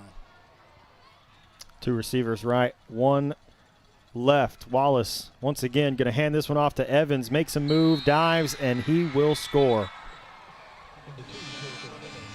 So Evans has some pretty good moves besides the bulky runs that he has, as he jukes out Jacksonville's defensive front. Malik Massenberg a little frustrated right now with himself because he bit for the fake. And, boy, that was a nice jump cut by Coulter Evans of Hallsville to avoid that Malik Massenberg tackle. And he gets in from 3 yards, his second touchdown. 13-0 Hallsville. Here's the extra point by Guerrero. Alex Guerrero in to attempt the extra point for the Bobcats. Extra points brought to you by our friends at Neighbors Coffee. That one ugly but is in. So 14-0 with 3:09 remaining in the first quarter. We'll take a short break and come right back. This is Fighting Indian Football on JISD Live.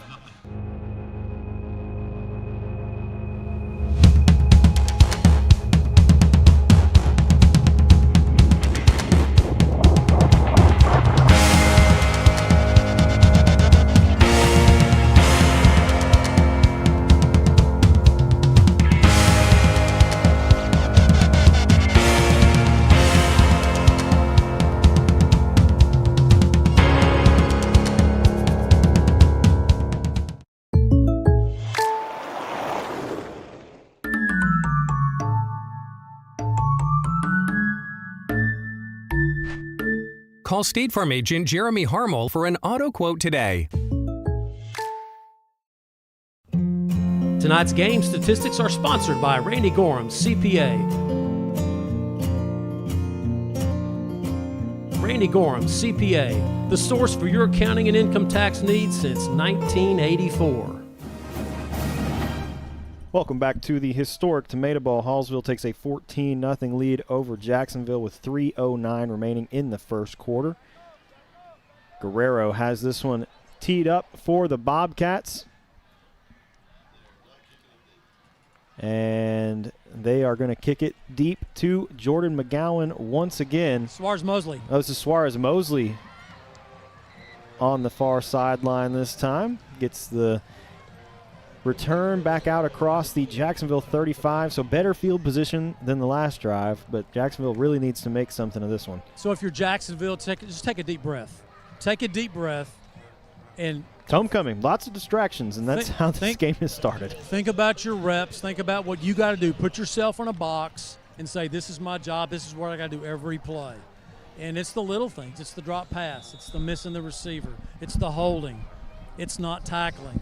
I mean, those are the little things that lose football games. Mm-hmm. And what Jacksonville needs right now, they need a touchdown here. They've got to jump back in this thing. It's 3:02 remaining in the first quarter, I know, but so Jacksonville will have two running backs in the backfield. Yep. It'll be Alex Pope and Caden Boyd. And Trent Clater in at quarterback. Yep. McGowan goes in motion, handoff. Caden. Going to go to Caden Boyd, trying to find some room up the middle, and there's nothing there, but he does pick up 3. Ethan Inslee with the tackle, but there was a lot of Bobcats there, and they swarmed the ball well. And we have an injured Bobcat on the field. They'll come attend to him. We'll take a break and be right back. Dr. Westbrook, Dr. Stocks, and their dental team at All Smiles provide a wide range of dental services. This includes cleanings, fillings, crowns, bridges, implants, and cosmetic dental care. Call and schedule your appointment at 903-586-0741. This glorious Whataburger is yours. A few minutes ago, it didn't even exist. Why? Because every Whataburger is 100% fresh beef and made to order. That means we didn't start cooking it until this exact moment, right here, when you ordered it into existence. Whataburger, just like you like it.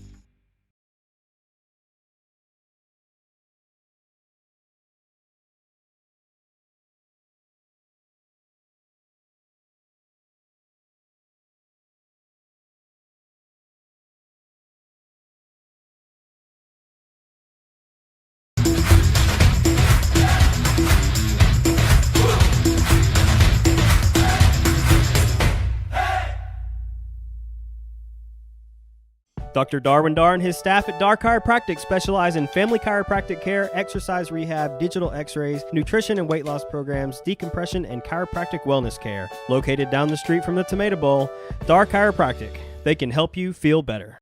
Dr. Westbrook, Dr. Stocks, and their dental team at All Smiles provide a wide range of dental services. This includes cleanings, fillings, crowns, bridges, implants, and cosmetic dental care. Call and schedule your appointment at 903-586-0741.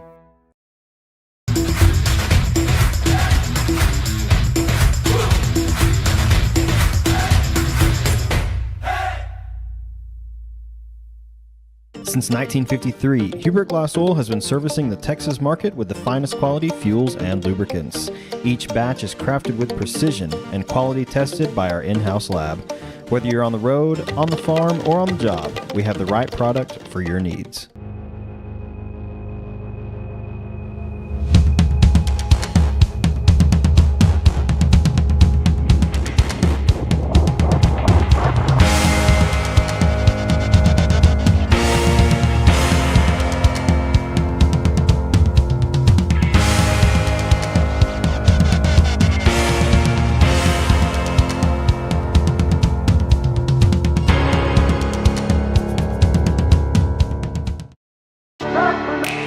Passing the competition by leaps and bounds.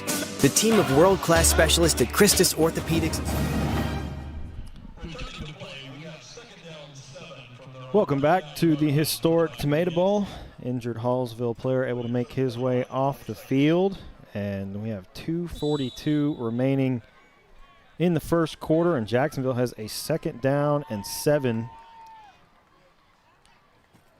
Clater going to fake the handoff, keep it himself, trying to go up the middle. There's not much room to run, but he does pick up about 3. Like the call, zone read, just get behind your running back, kept it, had a pretty good blocker in front of him with Polk. Makes it a makeable 3rd down and about 4. So do you power this one with Boyd? I mean, or do you take the riskier pass? I think you got to run it. Yeah, handoff goes to Boyd up the middle, gets out, and that should be an EAG Ford 1st down for Caden Boyd. Yeah. Do the safe thing. Let your strong running back. Gosh, he can get the 3 or 4 yards. He can do that just with his physical way that he runs the ball. So Jacksonville gets their first EAG Ford 1st down. McGowan checks in for Suarez Mosley. I think he checked in for Caden Boyd. Oh, he actually. did. Checked in for Boyd. Yeah, they've kept Polk in the backfield. Single back. 2 receivers each way. Clater drops back, fires to the near sideline, finds Jaquaylin Holman, and a pretty good pickup there on 1st down. Gets 5. Yep, good catch. That's like a running play. Go down there, just turn around, deliver the ball. You get 5 yards. Don't get behind the chains. Jaquaylin had a rough game last week. Makes the catch there, picks up 5. Yeah, and a good quick pass. And that's kind of been the MO, it seems like, for the Jacksonville offense the past couple weeks, is get that ball out quickly and pick up a couple yards here and there and try to get some 1st downs. Yeah, 2nd and 5. Polk going up the middle. Hard run from Alex Polk. It's going to be a couple yards short of 1st down yardage, but it'll be 3rd down and 2. Really like the way he hit the hole right there, the 10th grader. Started on defense tonight, but on this drive they've moved him back to the offensive side of the ball. 3rd down, 2 for Jacksonville. The big guys are in the backfield. Yeah, power formation for Jacksonville. Polk trying to go up the middle, nothing there. He will be met at the line of scrimmage. I think they actually may mark him a yard short of the line of scrimmage, so a loss of 1 on the play. Yeah. And it will bring up 4th down and 3. Jacksonville's going to keep their offense on the field. Defensive line of Hallsville is really getting a good push in the last couple of plays. I would probably take this one to the end of the 1st quarter. You got 10, 11 seconds left. Just let it run out. Come over, regroup. I think that is what we're going to see here from the Jacksonville coaches. So I like the call. You need to regroup here. You got the opportunity in the quarter break and see what you can draw up to pick up a 1st down here on 4th down and 3.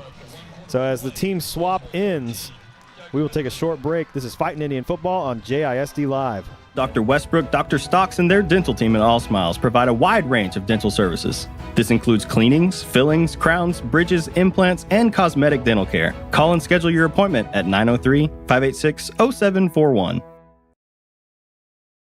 I'm Matt Montgomery. For over 40 years, my business has helped people manage their money and organize their financial life. I'm a registered investment advisor with the state of Texas and chartered financial consultant. Whether you need portfolio management or comprehensive financial planning, I can help you. Call me for a free consultation. Since 2004, Legends Old Time Burger Cafe has been the home of Jacksonville's best old-fashioned hamburgers. Hand-battered chicken strips, chicken fried steak, fries, and onion rings are the best around. Legends, home of Jacksonville's best old-fashioned hamburger. At the South Jackson Dairy Queen, every day is a treat. Cool off with your favorite blizzard, celebrate big with our famous ice cream cakes, and stop in to see the friendly staff who make every visit special. Dairy Queen, where happy tastes good.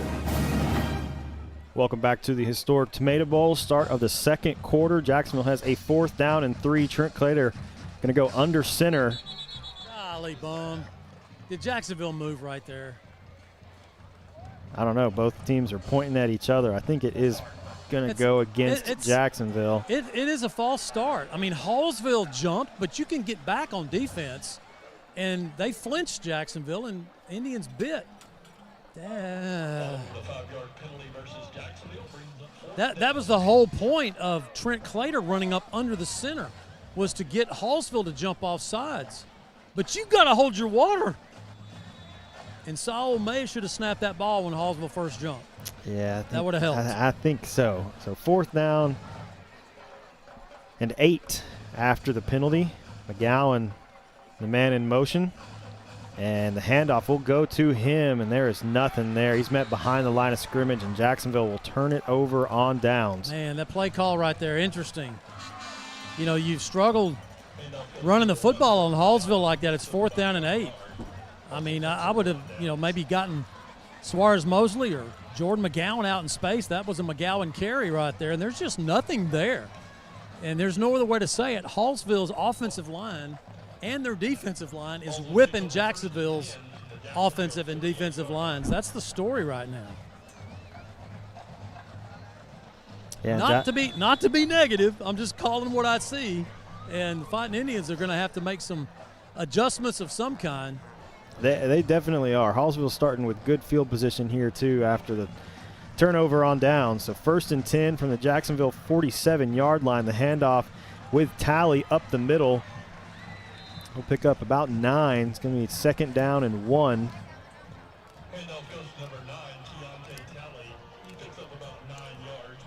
Yeah, pick your poison if you're Jacksonville. Who do you want? You want to try to tackle Evans or this little zip cat, Kalante Talley? Picks up a 9-yarder right there, just skipping through there.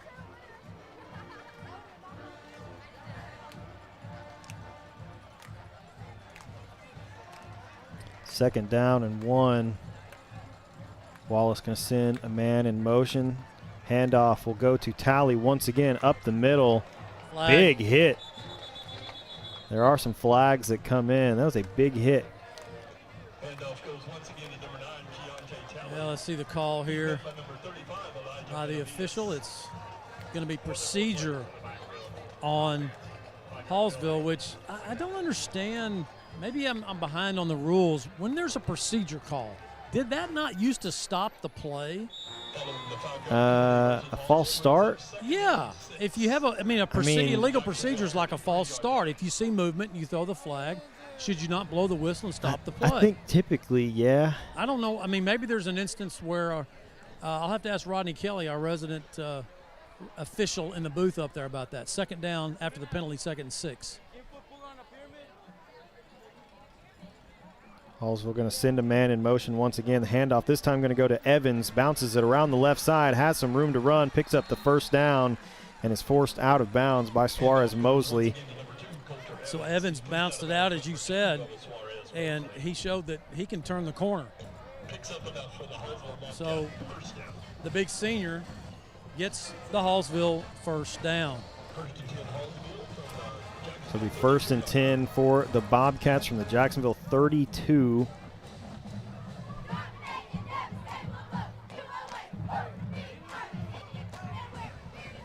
Two receivers right, 1 left. Evans once again in the backfield alongside Caden Wallace.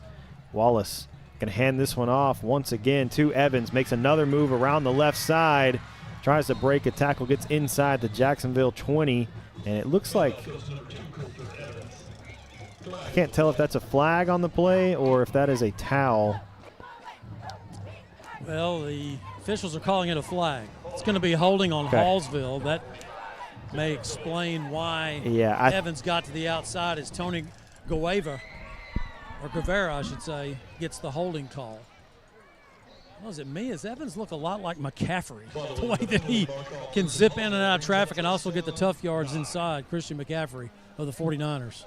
Yeah, he has definitely got something going on here tonight. Well, he can zig and zag. Jacksonville's going to have to watch that belly button and not get juked out, man. Two receivers right, 1 left. Still 1st down. Nice play. Victor Chavez with the tackle for Jacksonville. Nice read by Chavez, sliding down the line of scrimmage and then making a solid tackle. Yeah, really good pursuit there on Talley from Victor Chavez, and he will pick up a couple, but it's going to be 2nd down and 7. Two receivers right, 1 left for the Bobcats. Talley still in the backfield alongside Wallace. They got a double wide receiver with 1 defender here. Look out. Wallace, that's what I'm talking about. Why are they doing that? Fires this one down the Jacksonville sideline, and that will be a touchdown for Dax Oni. I'm sorry, Ryan. There is a flag on the play. Maybe this is going to come back. I was trying to say Jacksonville only had one defender on 2 receivers out here. They're calling a touchdown, personal foul, roughing the passer on Jacksonville. I mean, one guy cannot cover 2 receivers. And so that was clearly a busted coverage. Free safety was in the middle of the field, and Hallsville saw it. And you just can't cover 2 guys. You got to have somebody else out there to help you on the doubles. Alex Guerrero in to attempt the extra point. Extra points brought to you by our friends at Neighbors Coffee. If you need a kick, go get yours from our friends at Neighbors. And this extra point from Guerrero is up and good. So that makes us a 21-0 Hallsville leading with 9:46 remaining in the second quarter. We'll take a short break and come right back. This is Fighting Indian Football on JISD Live. When you bundle home and auto, life can be easier. You choose coverage that makes sense for you, at a price that's right for you, and a local State Farm agent who's there for you. Call State Farm agent Jeremy Harmel in Jacksonville today. Ready to hit the road in a brand new Ford? From dependable trucks to family-friendly SUVs, we've got the right ride for every road ahead. Drive home today with unbeatable savings and award-winning service, only at EAG Ford Jacksonville, your hometown Ford dealer.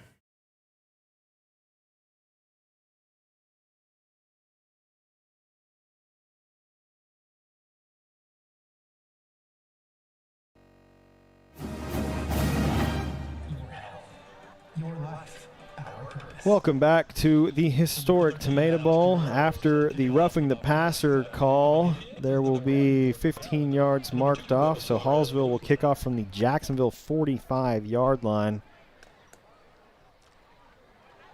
Well, I mean, I'm going to go ahead and call it. This is the sloppiest first half Jacksonville has played so far, and they had a pretty bad second quarter against Athens a couple of weeks ago, but tonight it's just one thing after another. I guess they're homecoming doubt, man. I hope they can get this ship turned around here. Here's the kickoff. Guerrero just going to boot this one through the end zone for a touchback. That's a very surprising call. I know you're up 21-0, but I think if I was the Hallsville coach, I would have onsided that one because you don't have much to lose. It has to go to the 35. I mean, even if you kicked it on a normal kickoff, that's usually about where Jacksonville is going to start anyway. Yeah, and the coaches talked about how Hallsville will onside kick, kind of like Jacksonville does in some of their past ball games. They just all of a sudden popped the onside kick. Remember last week they started the second half against NAC by recovering an onside kick. It was beautifully done by Tavera, or check that KC. No, so, that was Davian. What is it, Dan? Yeah, okay. Yeah, it was Davian. All right. So Bolton back in the game at quarterback, joined by Caden Boyd in the backfield. Trips right, one left to start this drive for the Indians. Handoff goes to Caden Boyd, makes a move around the outside, picks up the EAG Ford first down, still fighting for yards, and pushes this one out to the Jacksonville 45. So Jacksonville does a nice job after having a rough first quarter and a half, so to speak, on the offensive line. Josiah Wallace, the left tackle, gets a nice pin block. Just pin the defensive end in, and that allowed Caden Boyd to get to the edge and gets the EAG Ford first down. Yeah, great run there from Caden. We're going to have 2 receiver stacks on both sides. This handoff's going to go to Polk. Makes a good move, bounces around the outside, and I believe is going to pick up another EAG Ford first down. So the Fighting Indians, 2 plays, 2 first downs. They found something on that left side running around Josiah Wallace and Para, their left guard, Alex Para. Keep it going. Trips left, 1 right. Bolton going to hand this one off to Polk once again around the left side. Some room to run, and Polk will pick up 5. Solid run. Hole wasn't quite as there as it has been the past couple downs, but so got a timeout on the field. I think that may have been Hallsville. Yeah, I think Hallsville's taking a timeout, and we will take it with them. We'll be back in just a moment. This is Fighting Indian Football on JISD Live. We'd like to say thank you to tonight's team meal sponsor, the Peacock Law Firm. Thank you for your valued support of Jacksonville athletics. At the South Jackson Dairy Queen, every day is a treat. Cool off with your favorite blizzard, celebrate big with our famous ice cream cakes, and stop in to see the friendly staff who make every visit special. Dairy Queen, where happy tastes good. Life insurance that meets your needs now for when they need it most. With help from your State Farm agent. Call State Farm agent Jeremy Harmel in Jacksonville today. Like a good neighbor, State Farm is there. Get a quote today. Welcome back to the historic Tomato Bowl. 2nd down and 5 coming out of the Hallsville timeout. McGowan, the man in motion, he will get the pitch. Trying to find a hole around the left side. Not much there. I think the ball may have popped out, but they're going to call Jordan McGowan down, and I think they're going to mark him at the line of scrimmage, so it'll still be 3rd down and 5. Yeah, didn't really get anywhere, just couldn't turn that corner. Running to the short side of the field, that play just really got stretched out nicely by Hallsville's defensive front, and McGowan just ran out of real estate. Tried to turn it upfield, but they had him. So big 3rd down play for Jacksonville after getting 2 consecutive first downs. It's 3rd and 6. And now Hallsville will take another timeout. They had 12 men on the field, and they called their 2nd timeout. And we'll take it with them. We'll be right back. Since 1953, Hubert Glass Oil has been servicing the Texas market with the finest quality fuels and lubricants. Each batch is crafted with precision and quality tested by our in-house lab. Whether you're on the road, on the farm, or on the job, we have the right product for your needs. This glorious Whataburger is yours. A few minutes ago, it didn't even exist. Why? Because every Whataburger is 100% fresh beef and made to order.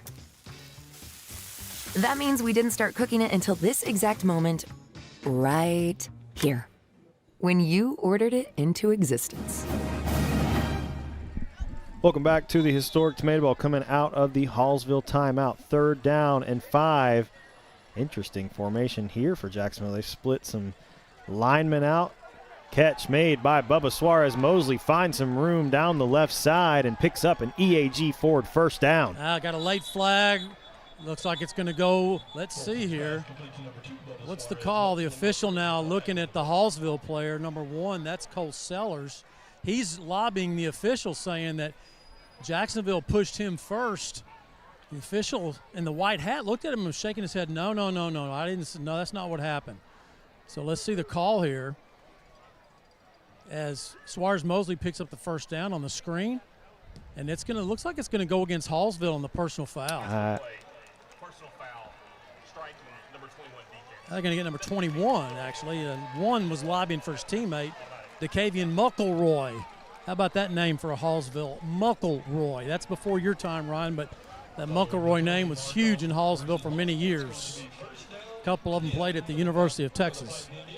So Jacksonville with the EAG Ford 1st down. And then some with the penalty. Moves them inside the Hallsville 15. Boyd in the backfield with Ben Bolton. Bolton going to keep it himself. Now going to pitch it. Nice decision by Ben. Great job from Ben. As Haddon Hicks makes the grab, and Jacksonville will push this ball out to the Hallsville 7. You know, Hicks had no catches in 4 ball games. Last week he catches 5 against Knack. Just gets his first one there for 6, 2nd and 4. When he caught almost every ball that was thrown at him, too. So you got to target the sure-handed guy. Ben Bolton going to fire this one to the corner of the end zone, trying to find Jaquaylin Holman. That one is knocked away by Cole Sellers. Thought there was a little bit of a hold right there because Jaquaylin, who can sky. Sure looked like it. He can sky. He was trying to get his feet planted and jumped, and the guy was holding his arm, number 1, Sellers. So 3rd down, Jacksonville has to get to the Hallsville 3 to pick up a 1st down with the ball right now at the 7. Bolton going to hand this one off. Caden Boyd goes up the middle. He should get it. It's and going to be close. It looks like he will pick up an EAG Ford 1st down. We'll see where they spot him. I hope this side. Oh, he is short. Wow. Wow. Okay, so it'll be 4th and inches. You got to push this thing. Jacksonville trying to move quickly. Ben Bolton. He's going to get it. Keep it himself. Keep going. Push it in. Nope. He's going to get the 1st. He will pick up the EAG Ford 1st down, and they're going to mark him at the 1. So it'll be 1st and goal from the 1. Great call. That tush push really worked well against Nacogdoches last week when Jacksonville introduced that to their offense. Malik Massingberg checks in for Hicks in the backfield at the H-back. I mean, that worked well enough. I almost think you just do it again. Yeah, just do it again. Don't risk anything. Caden Boyd in the backfield with Ben Bolton. He will get the handoff, trying to get in up the middle. He's extends in and does score.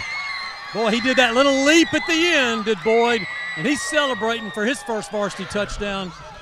So the Fighting Indians on the board at the 6:55 mark of the second quarter. A touchdown. Boy, did Jacksonville need that score. So Absolutely. Here's the homecoming king, KC Cardenas, out of the hold of Ben Bolton.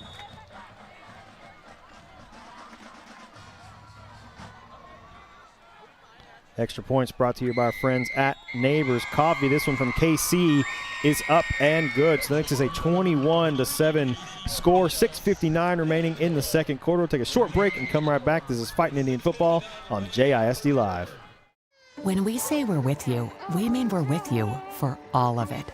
For the first steps, your third act, for the little wonders and big changes. We're with you for what if, and for making the what if happen. At Austin Bank, we help you up when you fall, cheer you on when you succeed, and stand with you for the rest. Austin Bank, with you for good.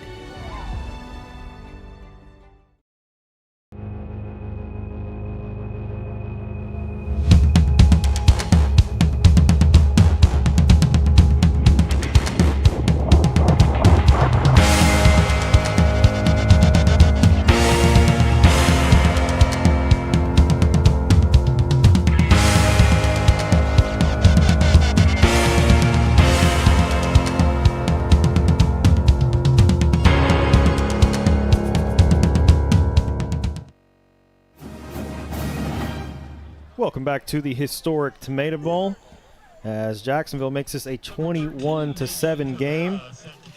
Do we have a scoring drive summary? It was a 10-play drive, covered 75 yards, finishing with a touchdown. Much better execution by the Jacksonville offensive line. Their H-backs blocked well, and I really like the way that Polk and Caden Boyd were patient.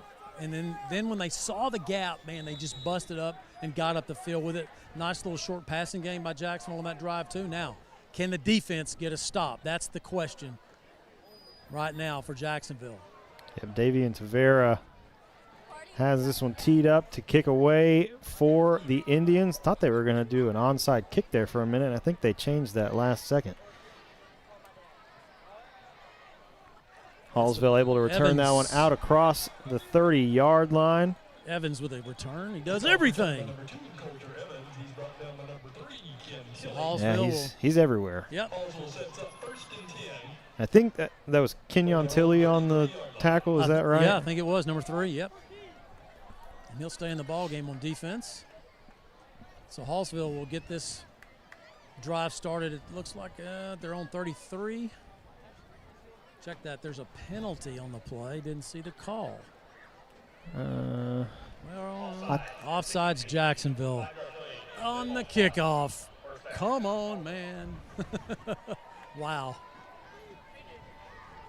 So Hallsville gets 5 yards tacked on. They'll start this drive at their own 38.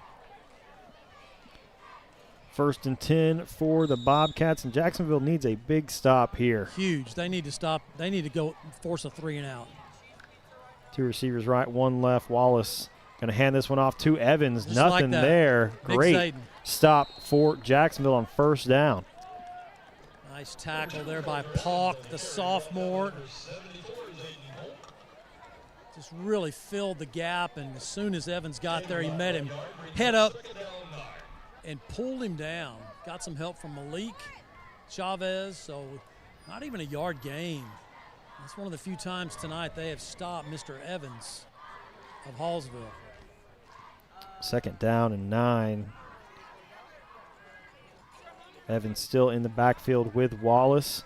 Handoff will go to him once again. Harrison Penn wraps him up behind the line of scrimmage. They're going to mark him at the line of scrimmage. It'll be 3rd down and 9.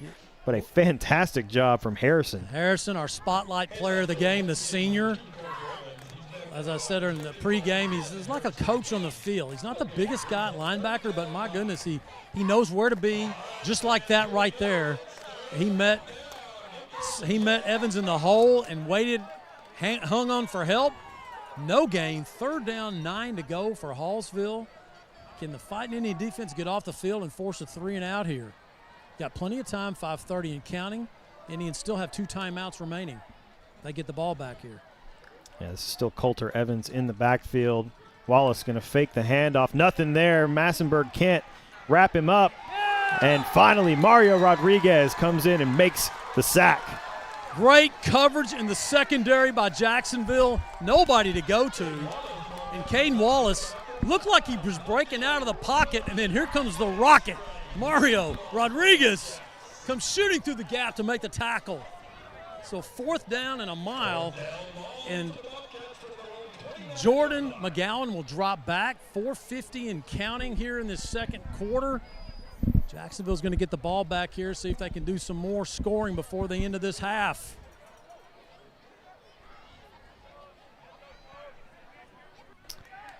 Fourth down and Rusk.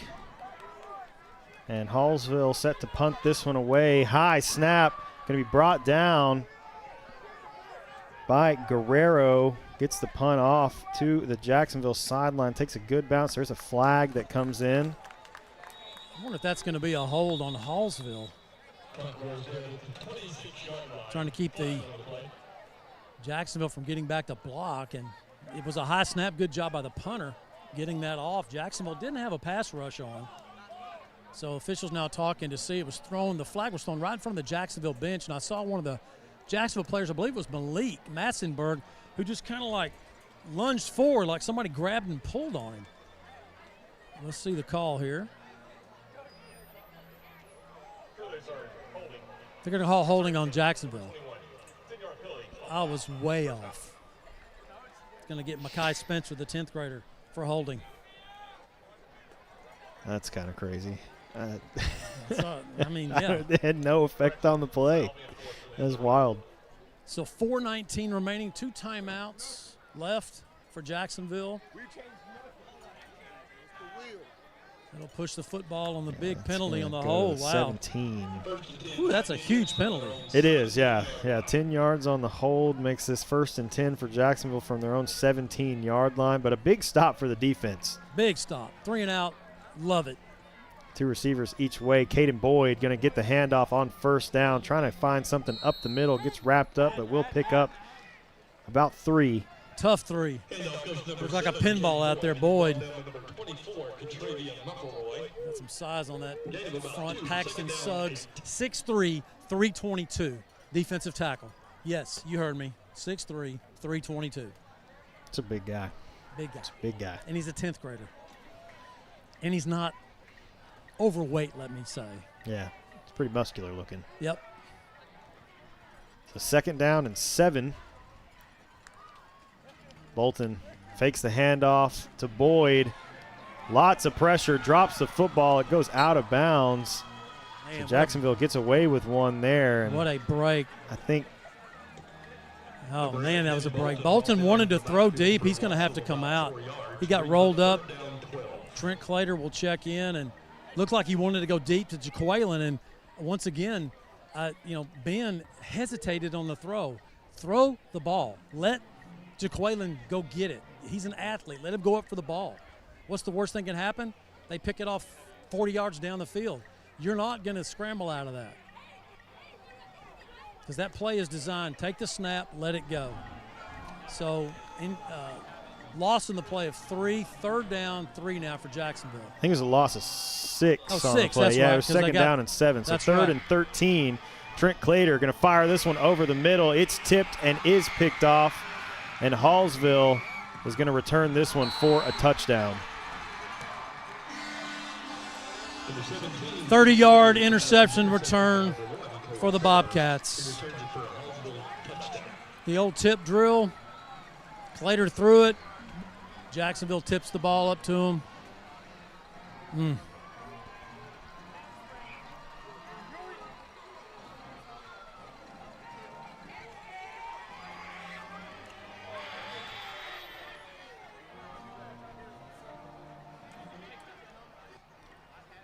Wow. Had a little momentum when you get that score, make it 21-7, you go 3 and out, and your offense doesn't answer the bell. I mean, was that a different offense than we saw on the 75-yard drive earlier? That offense was not the same offense. That looked totally different. Here's Alex Guerrero in to attempt the extra point, and there will be a delay of game on the Bobcats. That'll back them up 5, and this will be a 25-yard extra point. I think they were waiting on a holder to get in. Yeah. Oh, the kicker just wanted to have a longer extra point, maybe. I don't know. I think they were waiting on a holder. Yeah, it's the guy that picked it off for the score. He was celebrating. Cole Sellers with the pick 6 for Hallsville. He's the holder. Guerrero going to attempt the extra point for the Bobcats. Extra point is brought to you by our friends at Neighbors Coffee, and this one is up and good. So that makes this a 28-7 game with 3:23 remaining in the first half. Take a short break and come right back. This is Fighting Indian Football on JISD Live. Passing the competition by leaps and bounds. The team of world-class specialists at Christus Orthopedics and Sports Medicine Institute are experts in caring for bones, joints, and muscles. In addition to treatment, they also provide special programs designed to keep you in optimal shape and improve athletic performance. So whether you're a student athlete or a weekend warrior, they'll keep you at the top of your game. Christus Orthopedics and Sports Medicine Institute, taking orthopedic care a step further. Since 2004, Legends Old Time Burger Cafe has been the home of Jacksonville's best old-fashioned hamburgers. Hand-battered chicken strips, chicken fried steak, fries, and onion rings are the best around. Legends, home of Jacksonville's best old-fashioned hamburger. Welcome back to the historic Tomato Bowl. Hallsville on the pick 6 makes this a 28-7 game with 3:23 remaining in the first half. Alex Guerrero has this one teed up for the Bobcats. Set to kick this one away. Kickoffs brought to you by our friends at Neighbors Coffee. If you need a kick, go get yours from our friends at Neighbors. Well, if you're Jacksonville, you got plenty of time here to get this back. Get a good return here. Still got 2 timeouts. Guerrero going to pop this one to the far side. Suarez Mosley brings it out across the 30, and Jacksonville will take over 1st and 10 from their own 34-yard line. So Ben looks okay. He's coming back in.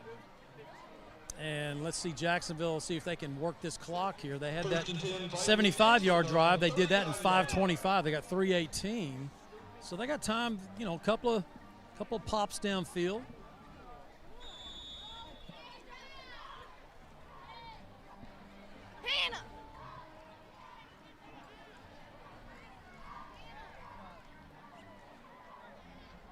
I like this matchup on this side with Jaqueline and the guy that had the pick 6, Cole Sellers. He's 5'7". Jaquelin's like 6'2".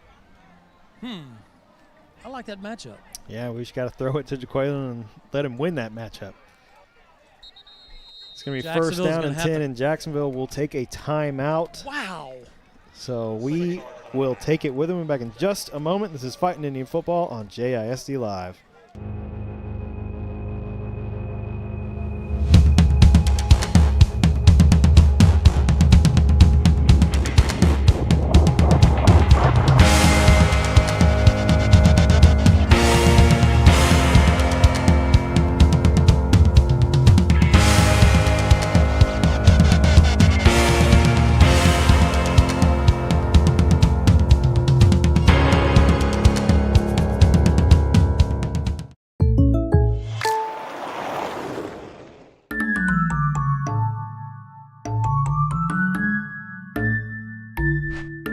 Call State Farm agent Jeremy Harmel for an auto quote today. Tonight's game statistics are sponsored by Randy Gordon. Welcome back after the Jacksonville timeout. Ben Bolton going to flip this one out for Caden Boyd on 1st and 10. A decent pickup. I think they're going to – that's a really, really terrible spot. I mean, Caden was at least 2 or 3 yards up the field further than that, so he's going to get credit for a 2-yard pickup. No way. Golly. I'm with you. That looked better than that. Oh, wow. Caden Boyd wrapped up in the backfield.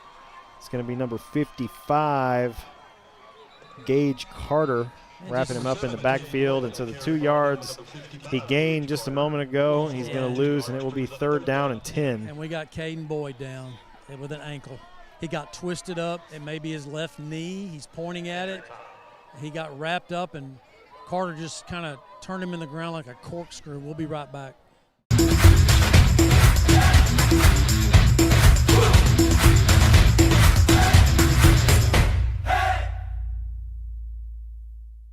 Since 1953, Hubert Glass Oil has been servicing the Texas market with the finest quality fuels and lubricants. Each batch is crafted with precision and quality tested by our in-house lab. Whether you're on the road, on the farm, or on the job, we have the right product for your needs.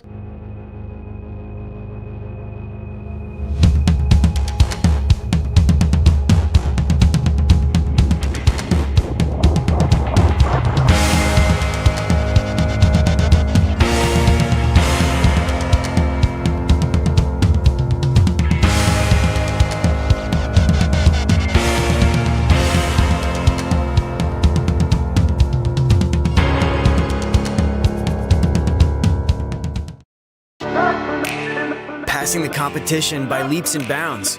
The team of world-class specialists at Christus Orthopedics and Sports Medicine Institute are experts in caring for bones, joints, and muscles. In addition to treatment, they also provide special programs designed to keep you in optimal shape and improve athletic performance.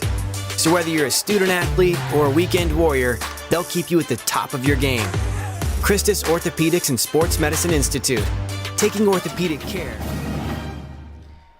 Caden Boyd helped off the field, 3rd down and 10. Ben Bolton fires this one to the near sideline, and it is caught for an EAG Ford 1st down. See, that's Ben right there doing his job, throwing the football when he had pressure in his face.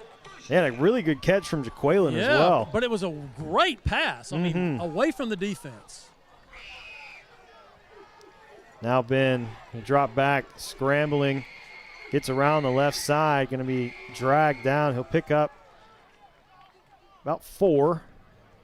Gets it out near the 50. He had Suarez Mosley running on a seam route. I think the safety didn't get over there in time, and Ben just decided not to throw it and risk the pick. So 2nd down and 6 now for the Indians. Ben Bolton lost the handle. Trying to find someone to throw it to. A little high there, trying to find Jordan Castle, incomplete. Hit him right in the hands. Now we got a flag late. I mean, Ben improvised. Ben lost the handle and started scrambling. Then he saw Castle. He flipped it out to him. Yeah, it looked kind of awkward there for ball placement for Jordan Castle. Yeah. Just couldn't bring that one down. And I think we're going to have 2-minute timeout here. I don't know if that's what they're stopping this for or not. There was a flag came from the back judge, though. So let's see here. Officials talking about it. See the flag? It's right at the top of the oh, yeah, at the X. They're going to get Toby. So now you got the 2-minute timeout after the penalty. Dr. Westbrook, Dr. Stocks, and their dental team at All Smiles provide a wide range of dental services. This includes cleanings, fillings, crowns, bridges, implants, and cosmetic dental care. Call and schedule your appointment at 903-586-0741. I'm Matt Montgomery. For over 40 years, my business has helped people manage their money and organize their financial life. I'm a registered investment advisor with the state of Texas and chartered financial consultant. Whether you need portfolio management or comprehensive financial planning, I can help you. Call me for a free consultation. Since 2004, Legends Old Time Burger Cafe has been the home of Jacksonville's best old-fashioned hamburgers. Hand-battered chicken strips, chicken fried steak, fries, and onion rings are the best around. Legends, home of Jacksonville's best old-fashioned hamburger. At the South Jackson Dairy Queen, every day is a treat. Cool off in your favorite blizzard, celebrate big with our famous ice cream cakes, and stop in to see the friendly staff who make every visit special. Dairy Queen, where happy tastes good. Welcome back to the historic Tomato Bowl. Coming out of the 2-minute timeout, Jacksonville has a 3rd down and 20. Empty backfield. Trips right, 2 receivers left. Ben Bolton drops back. Going to fire this one for Suarez Mosley, but well short of 1st down yardage. Well, the ball came loose and hit the ground. I'm not sure what Toby Simpson was thinking there. He was going to try to scoop that in advance, so I would like to have seen that. Although I saw Toby running something when he's on the JV. He ran a 70-yard fumble recovery back for a touchdown. Nevertheless, it's 4th and long, and I don't think that Hallsville is going to call a timeout right here. They really think they can get another score here before the end of the half. Yeah, I think they do. We'll take a short break. When you bundle home and auto, life can be easier. You choose coverage that makes sense for you, at a price that's right for you, and a local State Farm agent who's there for you. Call State Farm agent Jeremy Harmel in Jacksonville today. Ready to hit the road in a brand new Ford? From dependable trucks to family-friendly SUVs, we've got the right ride for every road ahead. Drive home today with unbeatable savings and award-winning service, only at EAG Ford Jacksonville, your hometown Ford dealer. Welcome back to the historic Tomato Bowl. 1:45 remaining in the first half. And Jacksonville with a 4th down and long sends in Davian Tavera to punt this ball away. Good snap back from Toby. Tavera gets a boot on this one. It's going to hit inside the Hallsville 30 and roll out of bounds at the 27-yard line. So Hallsville with 1:37 remaining. They don't have any timeouts remaining, so let's see what they choose to do. Fans, stay with us. We'll have the Whataburger halftime report. We'll have our All Smiles halftime interview with head coach Monte Stevens and get his thoughts. Of course, homecoming was prior to the game, so we'll see the performance of the Jacksonville High School Band, Cherokee Charmers, Twirlers, and, of course, Stats, sponsored by Randy Gorham. Todd will be along to have those at halftime on the Whataburger halftime report. So here's Hallsville, 1st down at their own 27. 1st and 10, Wallace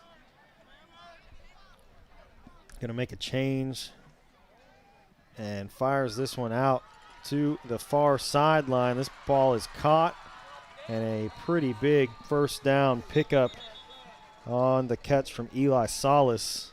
And there is a flag down on the far side of the field. And I think we're going to see a hold. Yeah, it's a hold.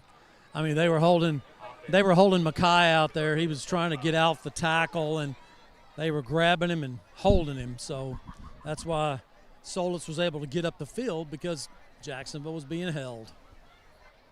Stops the clock with 1:29. And they'll mark it from the spot, which is odd here. It's still 1st and 10. So clearly the penalty was 10 yards down the field. My Aggie math helped me with that, by the way.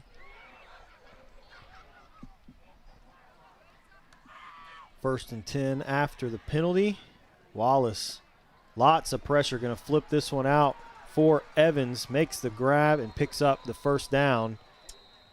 They'll stop the chains here. There's Stop the clock. There's another on flag. The penalty, yep. Maybe they had a legal ineligible lineman downfield. I think you'd have to. What? So no flag. Okay. I don't see how there weren't illegal linemen downfield. I mean, their whole line, it looked like, was forward. I don't know. It's 1st down and 10 for the Bobcats from their own 40-yard line. Wallace going to fire this one over to the far sideline, intended for Evans. Pass behind him and incomplete. Evans wasn't even looking. He was on. He had a rail route, and he just didn't even turn around. Interesting. So that stops the clock with 1:07. As obviously Hallsville is not content with the 28-7 lead. They want to obviously get another score here.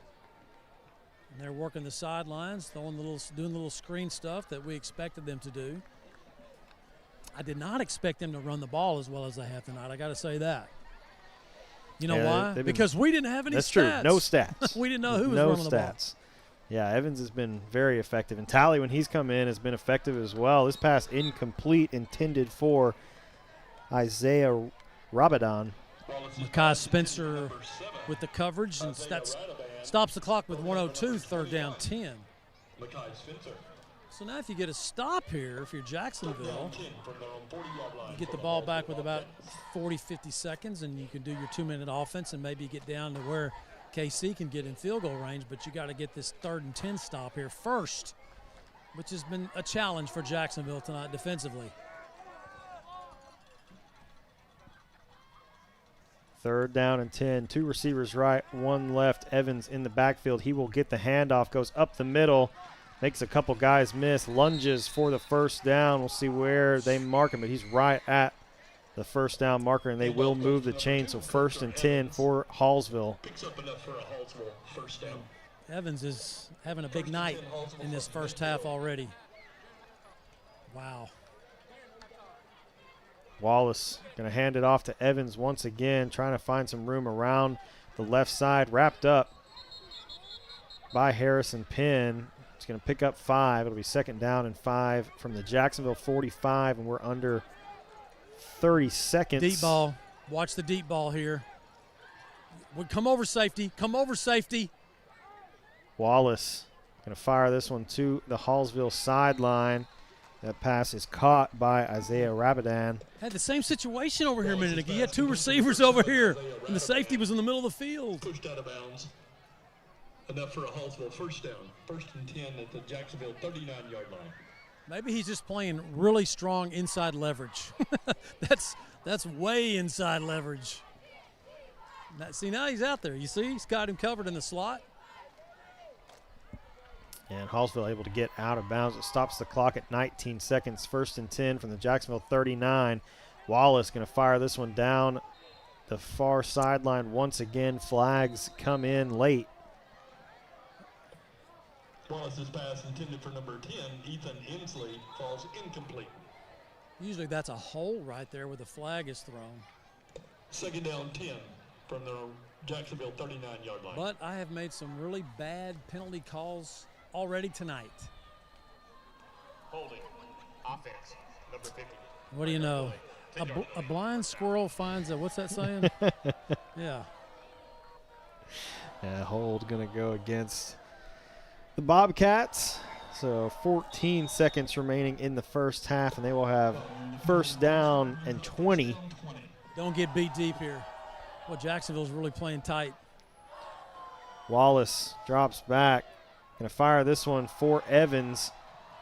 Evans makes the grab, picks up the yardage they lost on the penalty, and there will be 8 seconds left for a 2nd down and 10. So if you're Hallsville, if you can get a quick out right here, you might. They have their kicker has a very, very strong leg. So Jacksonville is going to go ahead and take a timeout here. I think that's a smart move by Monte Stevenson. You can't take those with you. It's time to talk about if you're defense and what to defend here. Yeah, we'll take it with them. We'll be right back. When you bundle home and auto, life can be easier. You choose coverage that makes sense for you, at a price that's right for you, and a local State Farm agent who's there for you. Call State Farm agent Jeremy Harmel in Jacksonville today. Ready to hit the road in a brand new Ford? From dependable trucks to family-friendly SUVs, we've got the right ride for every road ahead. Drive home today with unbeatable savings and award-winning service, only at EAG Ford Jacksonville, your hometown Ford dealer. Welcome back to the historic Tomato Bowl, 2nd down and 10. And I think we got word there that the clock is going to start on the snap. On the snap. Which, why wouldn't it? Yeah. Deep. Wallace firing this one to the far sideline. It is caught. See, this is where they're going to run their kicker out right here. And Eli Salas gets out of bounds, so the clock will stop at 4 seconds, and it looks like we are going to see a field goal attempt from Alex Guerrero. That's what I said earlier. I said you just get a quick out route. They ran the screen to Evans, and now he's going to try to pop one from 45 from the left hash. So here's Guerrero. Yeah, big kick for Alex Guerrero. Field goals brought to you by our friends at Neighbors Coffee. And we have not seen very many of those so far this season. Nice job by Monte Stevenson waiting the last minute. The ball was snapped, and he got the timeout right before the snap. Trying to freeze Guerrero. I like that. That's very NFL-ish. Yeah, trying to ice the kicker a little bit. Yeah. You don't We see have not seen a lot of field goals this season. We have I think not. we've seen maybe one or maybe two from KC, and I'm not sure if we've hardly had anyone on an opposing team kick a field goal. Well, that's because they're all scoring touchdowns. Yeah, man. I'm aware. I'm just saying, this is potentially the first opponent field goal that Jacksonville has had to try to block all season. Yeah. You don't want your player of the game to be your punter and your kick returner. Those are not the guys you want to be your players of the game. So you're right. It's been a slim year for field goal attempts. I can't remember another team kicking one. I really can't. I'm sure there was at least one. So here's Guerrero from 45 for Hallsville to try to push this lead to 31-7. 4 seconds left. Alex Guerrero in to attempt the field goal. Gets a boot on it. Looks like it has the distance, and it is good. 45. 45-yard field goal to cap off the first half. Makes this a 31-7 game. Hallsville leads Jacksonville at the half. So if there was a worse way to end a half for Jacksonville, there it is. 45-yard field goal at the buzzer. Wow. Okay, we have Coach Stevenson, who's de-headsetted. Coach, tough first half. I'm not so sure that Hallsville is that good, or there's just some weird things happening to your football team tonight. You know, we need to start taking advantages of the opportunities that are given us. We didn't change a single thing defensively. Our kids just decided that they wanted to play after they were up 21-0. So it's I'm not saying it's a weird night. There's no excuses. They've shown they can play and get stops. They got to just get their minds right. So we're going to be fine. We're going to get this thing fixed the second half, start getting the ball into the hands of our playmakers, and get a few stops defensively and scratch and claw our way back in this thing. Coach, thank you. Thank you. Head coach Monte Stevenson on the All Smiles halftime interview. Guys, I'm going to throw it back up to you, then we'll come back. We'll do some stats, and then we'll get the Jacksonville halftime show. All righty, thank you, Matt. We'll bring it back up into the booth. And before we get into our stats on the Whataburger halftime report, let's take a look at a clip from the latest episode of the Hallways podcast. What was that phone call about?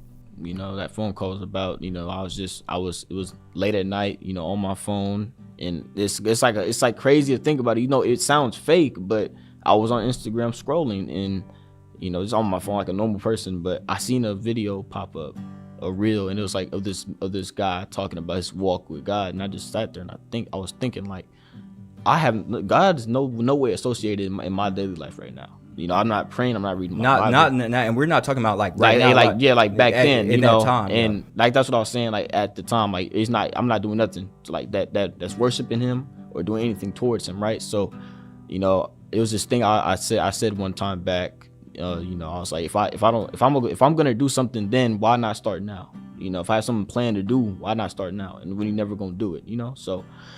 I got my Bible and I was just trying to look through it, try to see more about Him, and I just got this weird feeling like, man, what am I doing? Like, I don't know nothing about you. I want to know more about you, and this got me more emotional. And you know, I started crying. I just thought about my mom, like how I never accepted her back. I just never thought like I don't know her. Like I feel like we're never gonna have a relationship. So I called her. It was like 1 o'clock before I called you, and I mean, she picked up the phone. She was tired. She was barely awake, you know, and it's like. Yeah, because, bro, it's 1 o'clock in the morning. Like, what you doing up scrolling on Instagram, bro? But, I mean, you know, her telling me, why are you crying? I was just saying, please forgive me. I'm sorry for all this. I'm sorry for not texting you when you texted me. I'm sorry for not responding. And I just had so much like regret in my heart for her, you know, and I felt like that was God showing me that you got to forgive, you know, and I remember I was crying. It's like I felt like I had nobody in that moment. Everybody was asleep. Yeah. I mean, it's like I was just me and God. God was working. He was showing me Him, and I felt Him. Preach. And then when I called you, it was like you answered. It was like God telling me I had somebody to call, which was you. Yeah.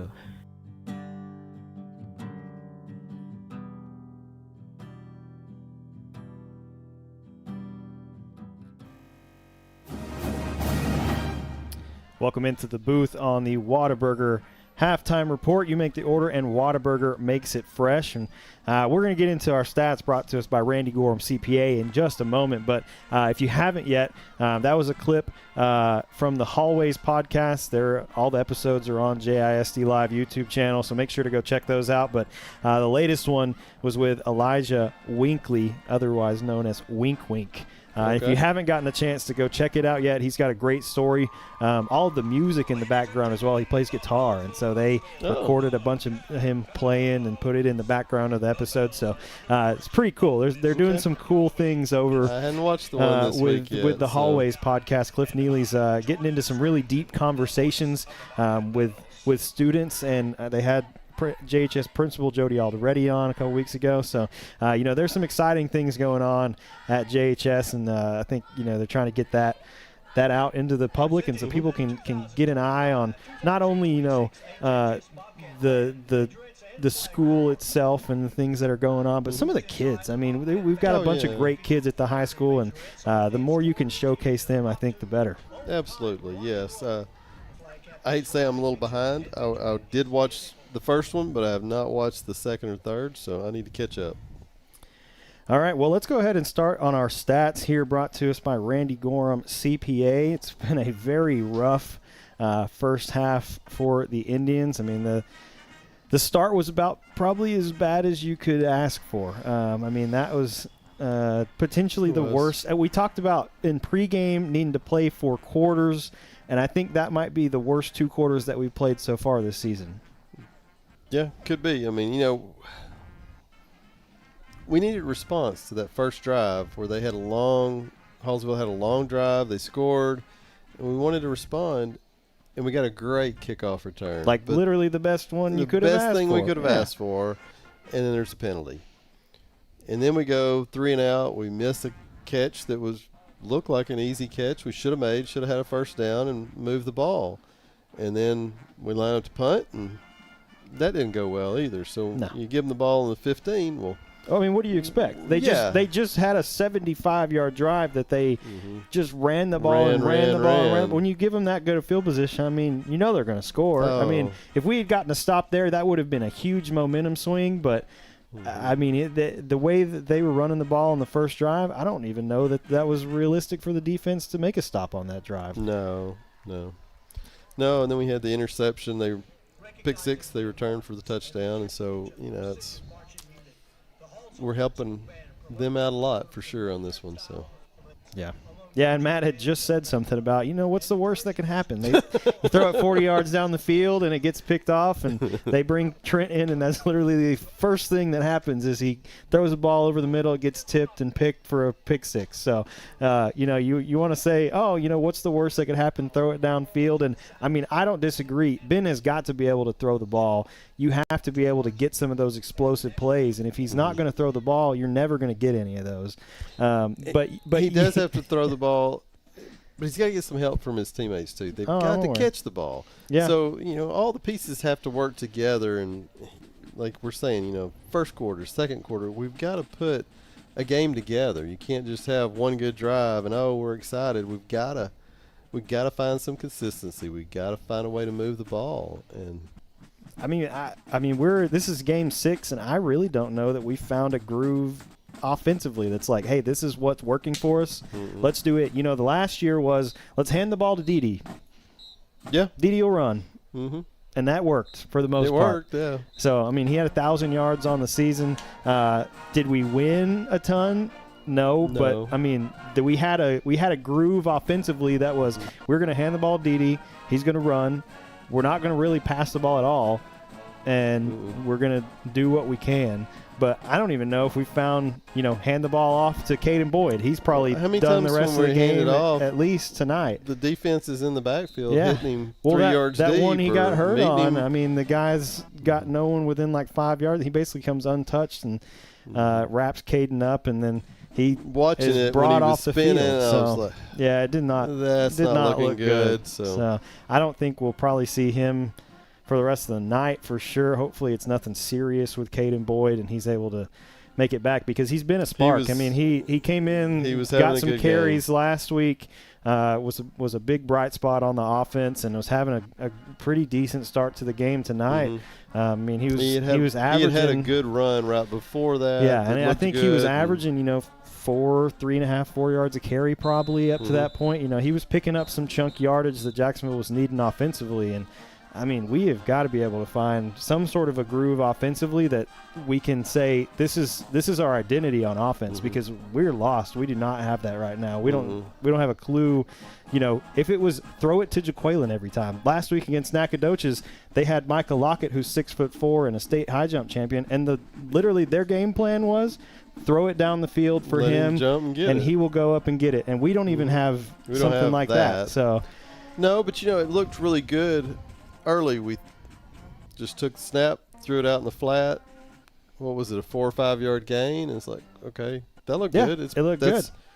As good as a run. Let's just repeat that over and over, and we hadn't seen it again. I think we've had that one time. So I think we did it a couple times, and it got dropped, and so I think that kind of killed that idea. Okay. So I don't know, but yeah, and defensively, like Jacksonville's got to wake up. I literally mean this. This is the worst first half that they have played all season. And I don't know if it's a homecoming thing and there's all these distractions and emotions are high because there's so many people here or what the deal is, but they have got to get under control and figure out how to play football in the second half, both on offense and on defense, because you cannot let Coulter Evans continue to run on you over and over and over again. Yeah, he had 102 yards rushing in the first half, so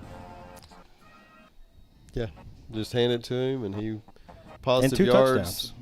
Pretty much every play, and so yeah. Well, let's start here while Some stats for our Indians yeah, here. let's look at some stats for the Indians. Ben Bolton had 5 completions on 8 attempts for 36 yards. Trent Clater, 1 completion on 2 attempts for 5 yards and the interception. Rushing, Caden Boyd, 9 carries for 39 yards and a touchdown with a long run of 20. Alex Polk, 4 carries for 18. Trent Clater had 1 carry for 3.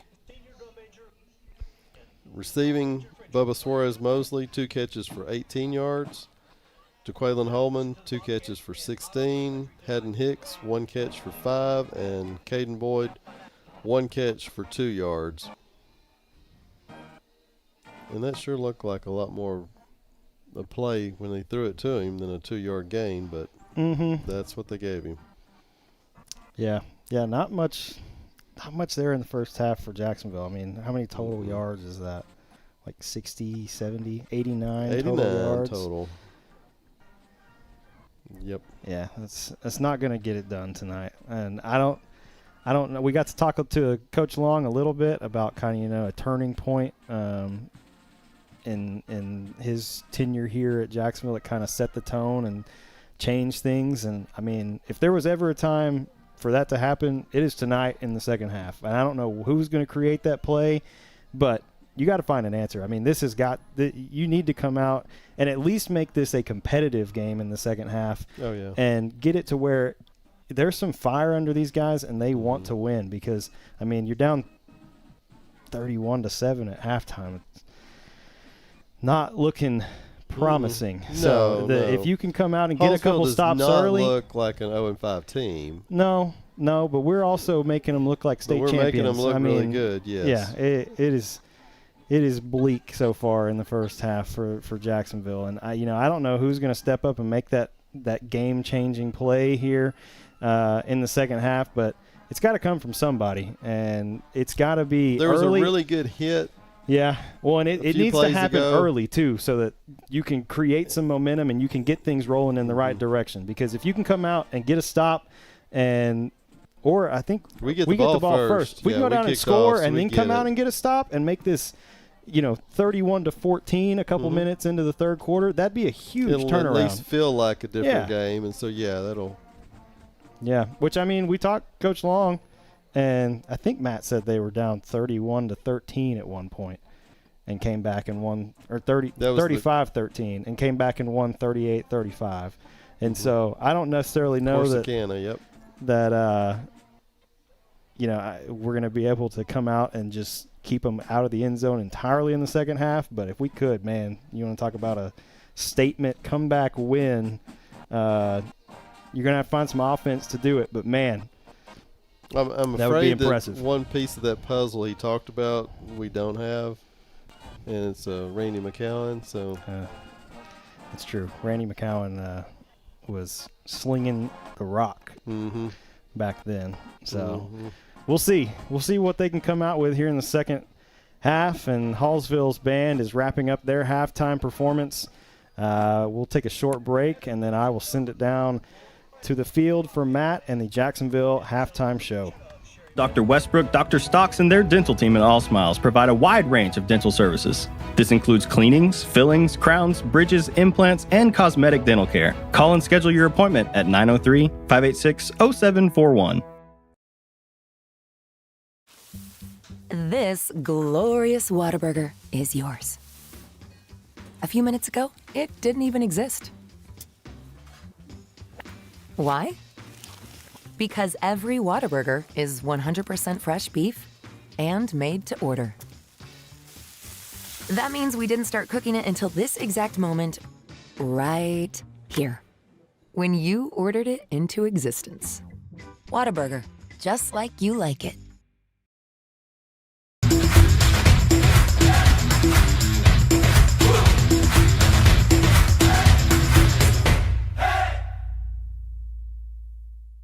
Since 1953, Hubert Glass Oil has been servicing the Texas market with the finest quality fuels and lubricants.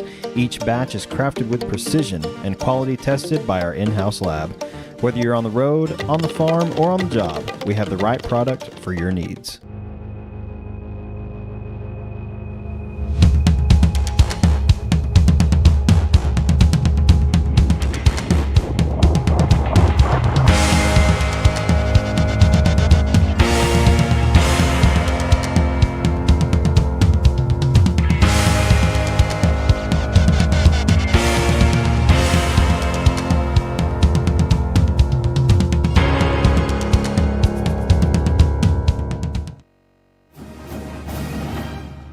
Welcome back to the Whataburger Halftime Report. You make the order and Whataburger makes it fresh. The Jacksonville Cherokee Charmers have made their way onto the field. So, Matt, I'm going to send it down to you for the halftime performance. Thank you, Ryan. Yes, the award-winning Cherokee Charmers now are performing. Let's listen into the PA and let's watch this performance, to be followed by the Jacksonville High School Twirlers and, of course, the JHS Band. For the 25-26 school year are Leslie Molina, Lily Springer, Gabby Apolskis, Melody Scruggs, Sergeant and Chaplain Marlady Rojas, and your head sergeant Sophia Lozano. Charmer officers from left to right are First Lieutenant Kirsten McDaniel, Senior Lieutenant Kaylee Galvan, Senior Lieutenant Ashton Washburn, and in the center, your captain Rebecca Orr. Charmer of the week is Gabby Apolskis.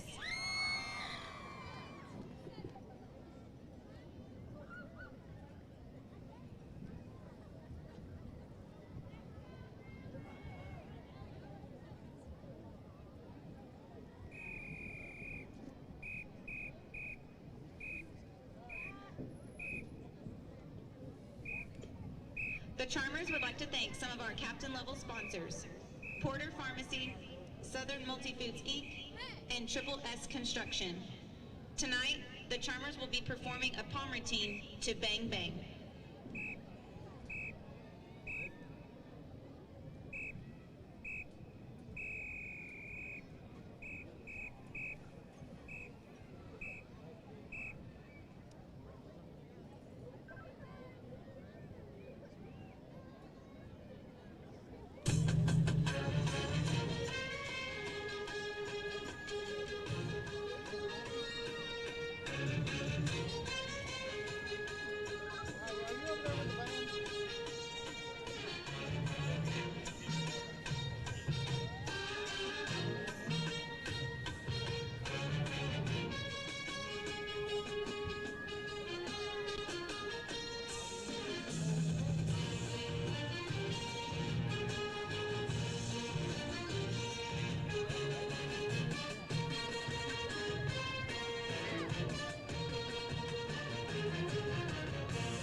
The Charmers are under the direction of Cassidy Pinkston and Tiffany Alexander. Everyone, your award-winning Cherokee Charmers.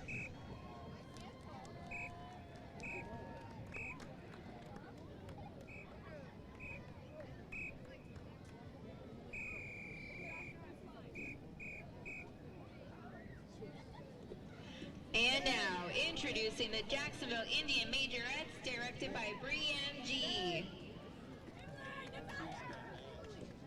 Your 2025 to 2026 captains are Sophie McNeil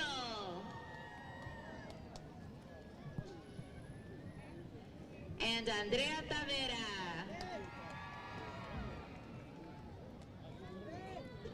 Twirler of the week is Kenley Penn.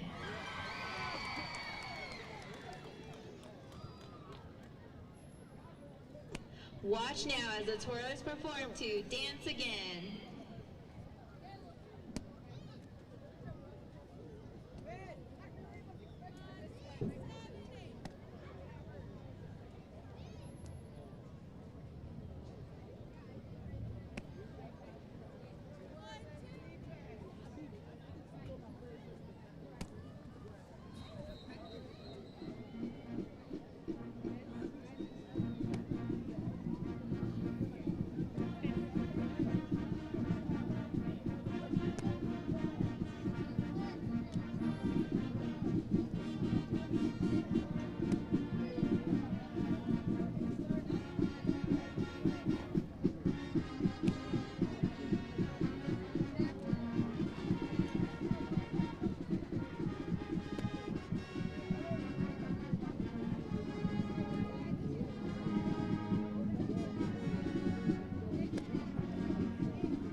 And now, JISD is proud to present the Jacksonville Fine Indian Band. The band is under the field direction of Senior Drum Major Anaja White and Junior Drum Majors Demetrius Hampton and Mauricio Trujillo. Featured twirler is Abby Barrier. Tonight, the band will perform the Vienna Philharmonic Fanfare, Golden Bear March, and Burns Battle and Brigade.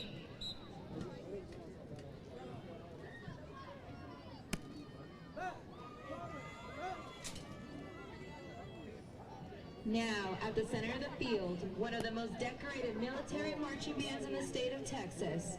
That classic look, that awesome sound, that cry heard across the land. Drive! The Jacksonville Fine Indian Band.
Another outstanding performance by the Jacksonville High School Band under the direction of Donnie Barrier. We're at halftime at Tomato Bowl, where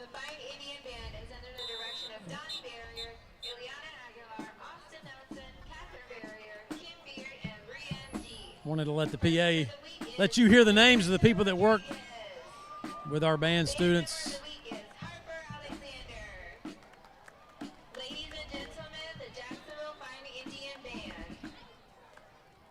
I want to thank you for watching the Whataburger halftime report, as both teams now getting back out on the field. The Fighting Indians will get the football to start the second half, down 31-7, and boy, do they need something good to happen on that first drive. I mean, you know, I've seen big turnarounds. I heard you guys talking about that big comeback that y'all interviewed Danny Long earlier, the longtime head football coach for Jacksonville, and all those comebacks and that 35-13 lead on Corsicana. They came back and won 30-35. Could that happen tonight? Absolutely it could, but there's going to have to be a lot of changes for that to happen, especially for Jacksonville defensively. They got to get some stops early. They had 1 3-and-out in the first half. They got to have more of those in the second half. So even if you just play Hallsville even in the second half, I mean, you're still staring at a 31-7 deficit right here. You're going to have to play much better if you're Jacksonville to get back in this ball game, get some stops, maybe get some turnovers, but it all starts with this opening drive. You got to take the ball down. You got to score on the, just like you did on that 12-yard, 75-yard drive on 12 plays. You got to do something like that to get this third quarter started. Yeah, and this team's capable of that, Matt. Like, it's not like that's not in their wheelhouse to come out and play a second half where they come back and make this a close game at the end with the potential to win. But, man, they have got to come out with some fire under them out of halftime and a real desire to win. I mean, this is looking at it, probably your best chance the rest of the season. White House could be a maybe. They're down 37-0 to Texas High at the half, but Mount Pleasant is up on Marshall 3-0 in the third quarter. Yeah, I saw those scores, and how about that? That's you just don't know. And again, this is the opportunity that Monte Stevenson talked about on Inside the Huddle. He said, you take care of business tonight at homecoming, you got a chance to go to White House next week and get on a roll. He told his team that all week long.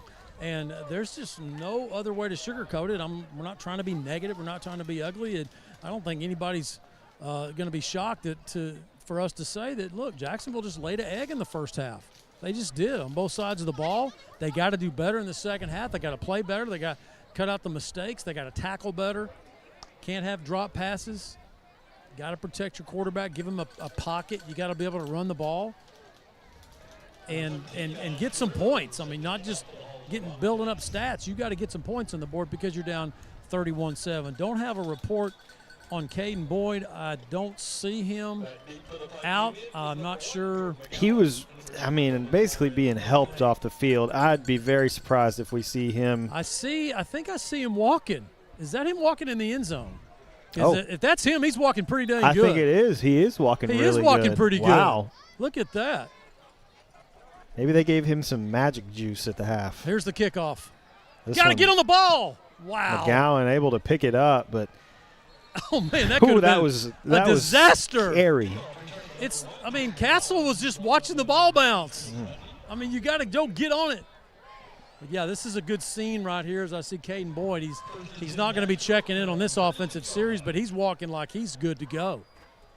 So Jacksonville will. That is very surprising with how he came off the field. Well, sometimes you get those knee injuries and you get popped like that, and it's just a bruise that maybe you can walk off. He'll be sore in the morning, but it just looked like he got twisted up and it was something worse. But heck, he's walking pretty dang good. I think we'll see him. I don't know if we're going to see him. He's over here on the training table. He doesn't have a helmet. Yeah, he does. I bet he's probably done for the night. But just the fact that he's walking over here like he is positive. It's Polk in the backfield.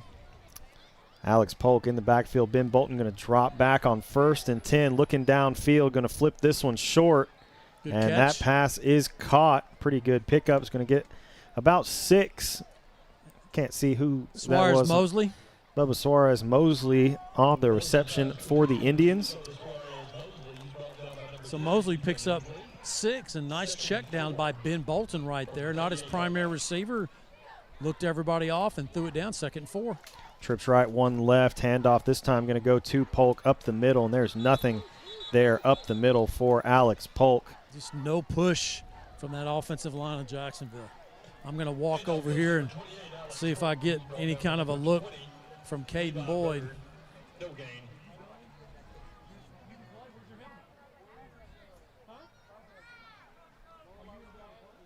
So 3rd down and 4, no gain on the previous play. 2 receivers right, 1 left. Ben Bolton going to fake the handoff, fires this one over the middle. Malik Massenberg makes the grab.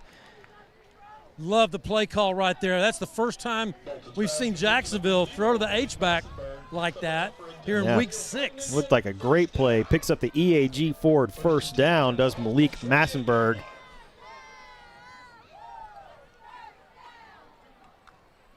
Two receivers right, 1 left. Ben going to fake the handoff.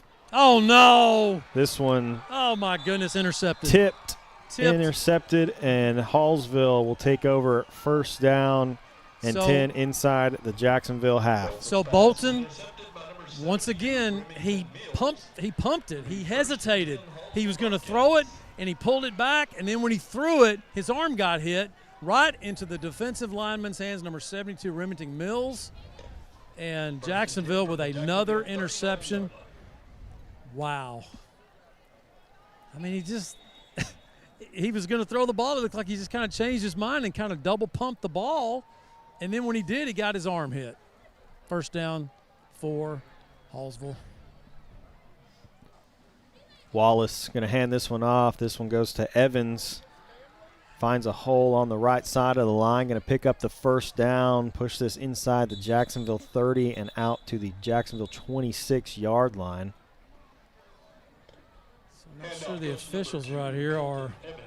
Did a football come on the field? Yeah, so there's a football that popped on the field. I'm not sure. Monte Stevenson a little frustrated right there. Somebody was tossing the ball around, and it went out on the field. So Evans picks up a Hallsville 1st down to the Jacksonville 39. Did you get an answer on Caden? Yes, he said he's ready to go. He's walking good. I said, "Where's your helmet?" He said, "Over there." I said, "Please go get it." Yeah, it looked like he was jogging back and forth. Looks like he's doing pretty good. Screen out to the right side, going to pick up the 1st down. That one's complete. I believe that was number 25. 26, Coben Certain.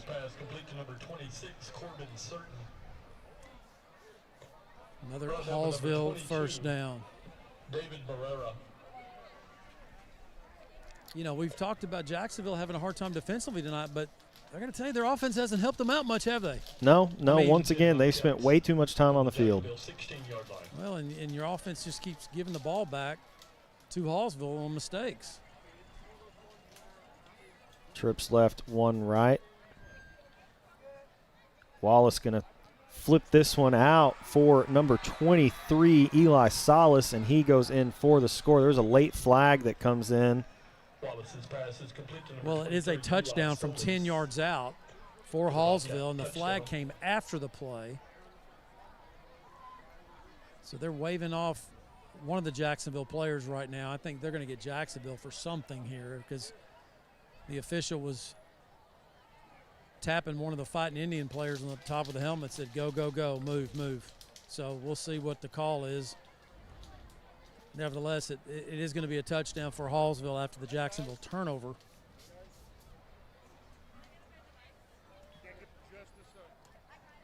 So that's going to push the score out to 37-7, pending this Guerrero kick. Extra point to make it a 38-7 game.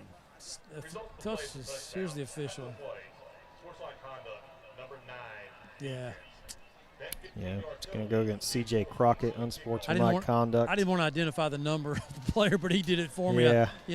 Hate to single him out, but he was tapping him on the head, say, go. Move on, son. So Alex Guerrero in to attempt the extra point. Extra points brought to you by our friends at Neighbors Coffee, and this one from Alex Guerrero is up and good. Makes this a 38-7 game. Hallsville leads Jacksonville with 9:21 remaining in the third quarter. Take a short break and come right back. This is Fighting Indian Football on JISD Live.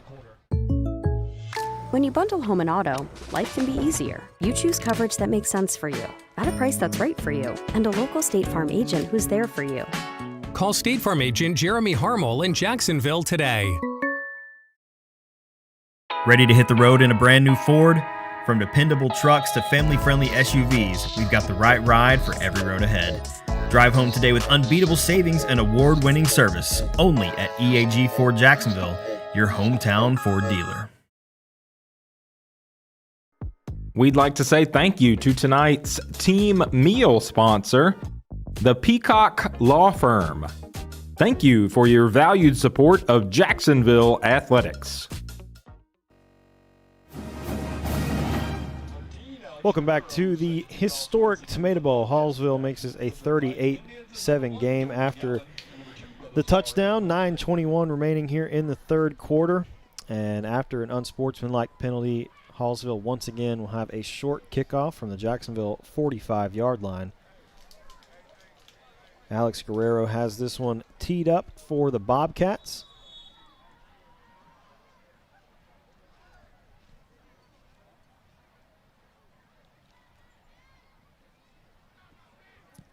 And he will boot this one once again out the back of the end zone for a touchback. Kickoff rolls out of the end zone for a touchback. Brings up 1st and 10 from the That's twice now they've had a short kickoff like that I've been surprised that the move is just to boot it out the back of the end zone. Yeah, I mean that one right there I can maybe accept a little more. They're up 38-7. Yeah, I'm just curious why you wouldn't try to do something like they are in the NFL now, kind of, know, kick a dirty ball down there, you make them return it. I mean, you've already got the short field and your coverage team, I mean, you could probably pin them deep. I don't know.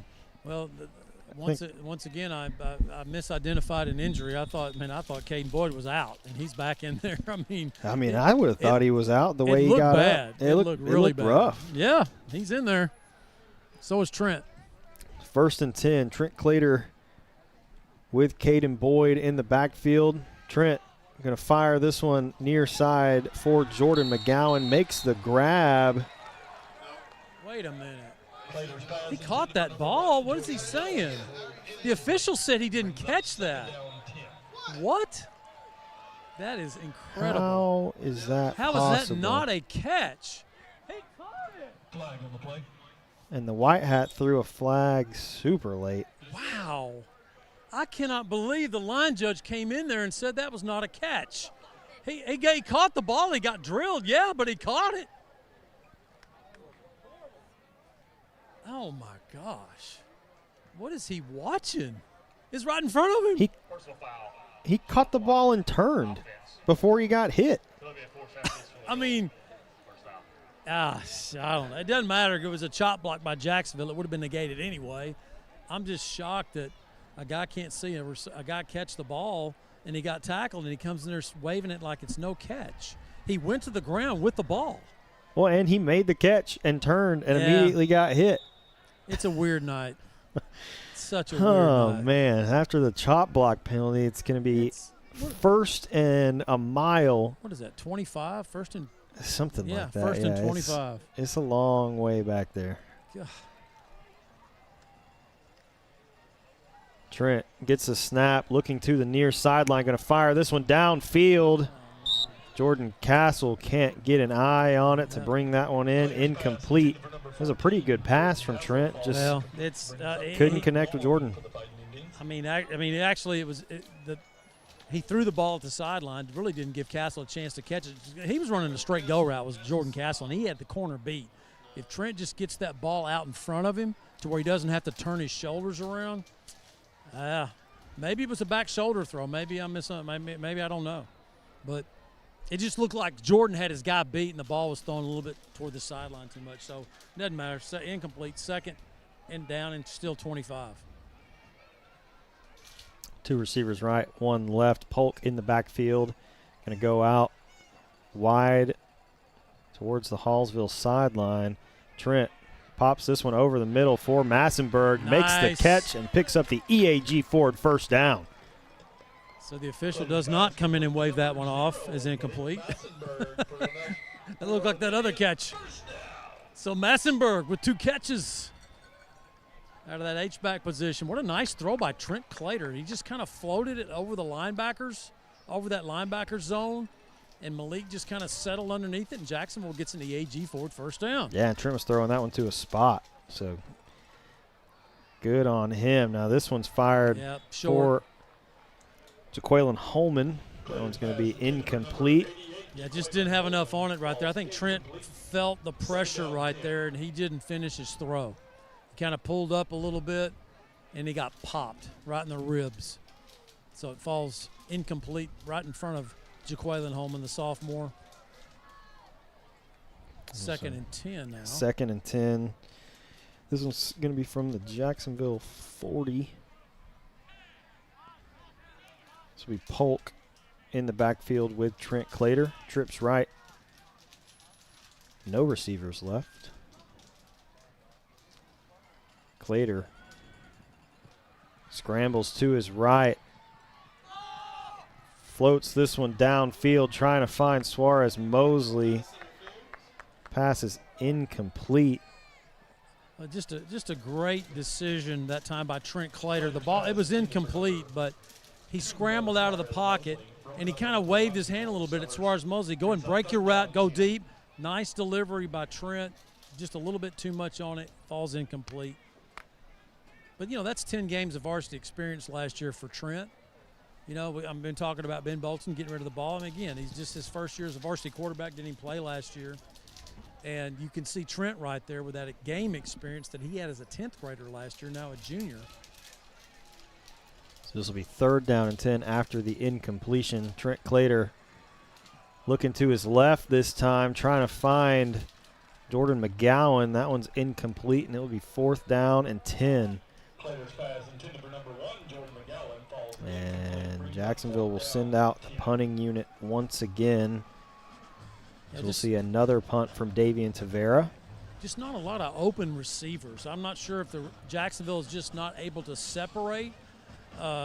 It's not like, Hallsville has a bunch of D1 secondary players back there, but there just hadn't been any separation with Jacksonville's receivers tonight, almost at all. Malik's made the 2 best catches so far. Ball over to the far sideline, takes a Hallsville bounce, and it will be down at the Hallsville 31-yard line. Tavera's punt rolls down at the 31-yard line, brings up first down 10. Davian Tavera flips the field, and Hallsville will take over 1st down and 10 with 8:05 remaining in the 3rd quarter.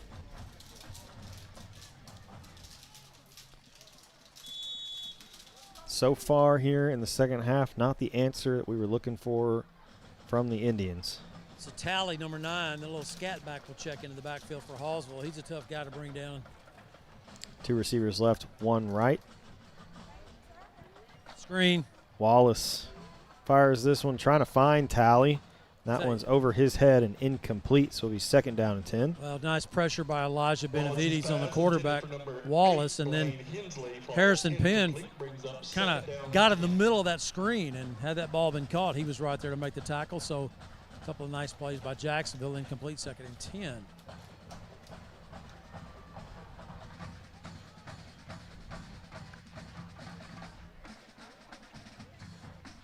we having issues with the clock again? Yeah, it says 12 minutes.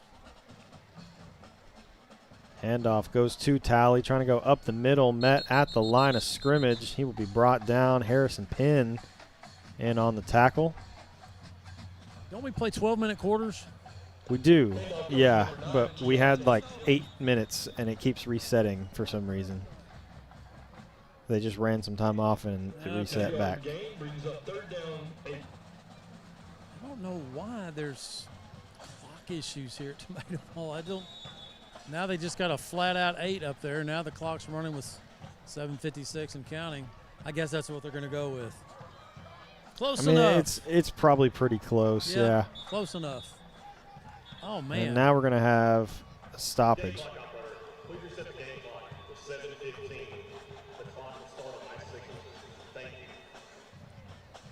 Okay, so 7:15. So we were actually 30 seconds off. Overestimating a little bit. Now they're starting it back up. So 3rd down and 8 for the Bobcats. Talley in the backfield with Wallace. Wallace going to fire this one far side. It is caught, and there is a lot of room to run for the Bobcats receiver, and he will score. Dax Oney with a long touchdown catch. 69 yards as C.J. Crockett slipped, and then when he was getting up, he slipped again on the tackle. So receiver pushed him back. He falls. Crockett gets back up and falls again, misses the tackle. 69-yard touchdown, pitch and catch. You know, I mean, it wasn't anything fancy. They really were just going for the first down. But when your defender slips twice on the play, check those cleats. Guerrero in to attempt the extra point, brought to you by our friends at Neighbors Coffee. And this one is up and good. That makes this a 45-7 game with 6:42 remaining in the third quarter. Take a short break and come right back. This is Fighting Indian Football on JISD Live. When we say we're with you, we mean we're with you for all of it. For the first steps, your third act, for the little wonders and big changes. We're with you for what if, and for making the what if happen. At Austin Bank, we help you up when you fall, cheer you on when you succeed, and stand with you for the rest. Austin Bank, with you for good.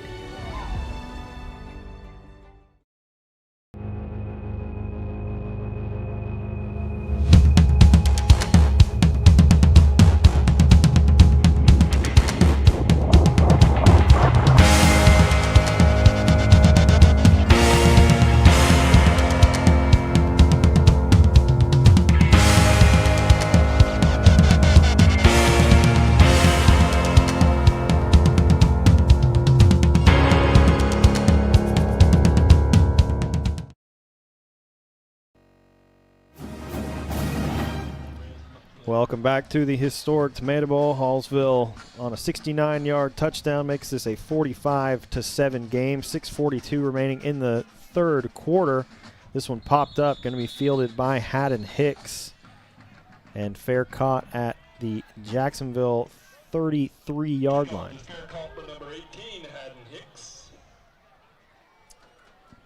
Jacksonville's offense is going to have to help their defense and at least let them stay off the field a little while. They can't even get a couple of swigs of water before they got to come back out there. So got to move the ball. I mean, think about it. Jacksonville's had really just one solid offensive possession tonight. That was the 12-play, 75-yard drive. They've had a couple of 30-yard drives that fizzled out, but, man, you just can't count those as C.J. Sally checks in the game at running back. 1st and 10, Trent Clater in at quarterback once again for Jacksonville. Forced out of the pocket, fires this one near sideline. It is caught by Jordan Castle. Good for an EAG Ford first down. Good check down by Trent. I mean, Castle just broke his route, went to the sideline, and Clater finds him. He was looking downfield for Jordan McGowan, and he was covered. And, again, that game experience that Trent had last year, it's kind of showed up the last couple of drives. 1st and 10. Clater Drops back, looking to the far sideline, finds JaQuaylen Holman. Good throw. Big pitch and catch there. Not good for another EAG Ford first down. Wow, just a nice throw. Just dropped it over the top in the bucket. And JaQuaylen, again, had a rough game last week in Nacogdoches. Man, he's caught everything that is thrown his way tonight. So first down, Jacksonville at the 25 of Hallsville. Trips right, one left for the Indians. C.J. Sally in the backfield. This one quickly going to be fired over for Jordan McGowan. Makes a cut, gets upfield, still fighting for yards, and gets inside the Hallsville 10 down to the 6. Nice, tough run by McGowan. And what a block by Suarez Mosley and Jordan Castle, the sophomore. Nice screen blocking. First and goal now for the Indians. 2 receivers each way. C.J. Sally once again in the backfield, and there will be a timeout called by Hallsville, and we will take it with them. Dr. Westbrook, Dr. Stocks, and their dental team at All Smiles provide a wide range of dental services. This includes cleanings, fillings, crowns, bridges, implants, and cosmetic dental care. Call and schedule your appointment at 903-586-0741. This glorious Whataburger is yours. A few minutes ago, it didn't even exist. Why? Because every Whataburger is 100% fresh beef and made to order.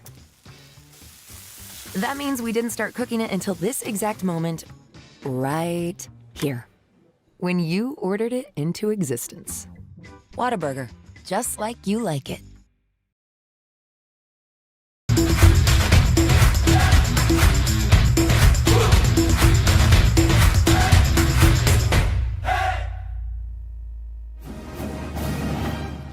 Welcome back to the historic Tomato Bowl out of the Hallsville timeout. Jacksonville has a first and goal from the 6.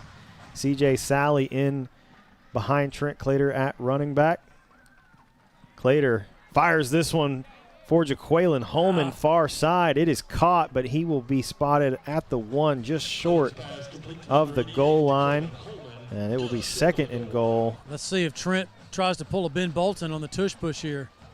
Jacksonville trying to move quickly. Trent Clater goes up the middle. He's in. And he will score. Well, is he in college yet? The line, gosh, How is he not in? He was in the end zone. He's in the. Thank you. There we go. This line judge finally called. Yeah, Oh. Trent's got half his body in the end zone. This line judge is killing me right here. He's the one that called the incompletion, and he's got to call that a touchdown when the guy's in the blue. And he just didn't do it until he went out and talked to somebody. Golly. Maybe that's protocol. I'm not a football official, but when you see a guy score, throw your arms up. I don't know. I don't know, man. That was crazy. So touchdown from Trent Clater. Sends KC in, extra point up and good. So with 5 minutes remaining in the third quarter, Jacksonville finds some life as Trent Clater marches him down the field and makes this a 45-14 game. We'll be back in just a moment. This is Fighting Indian Football on JISD Live.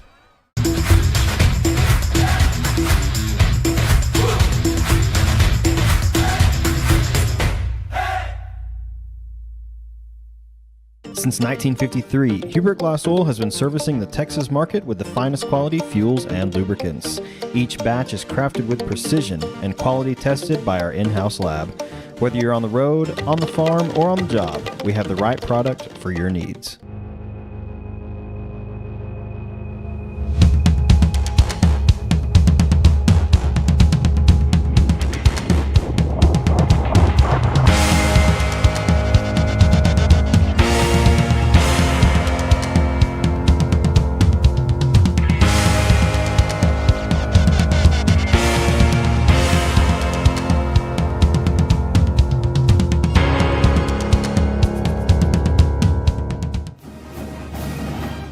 Welcome back to the historic Tomato Bowl.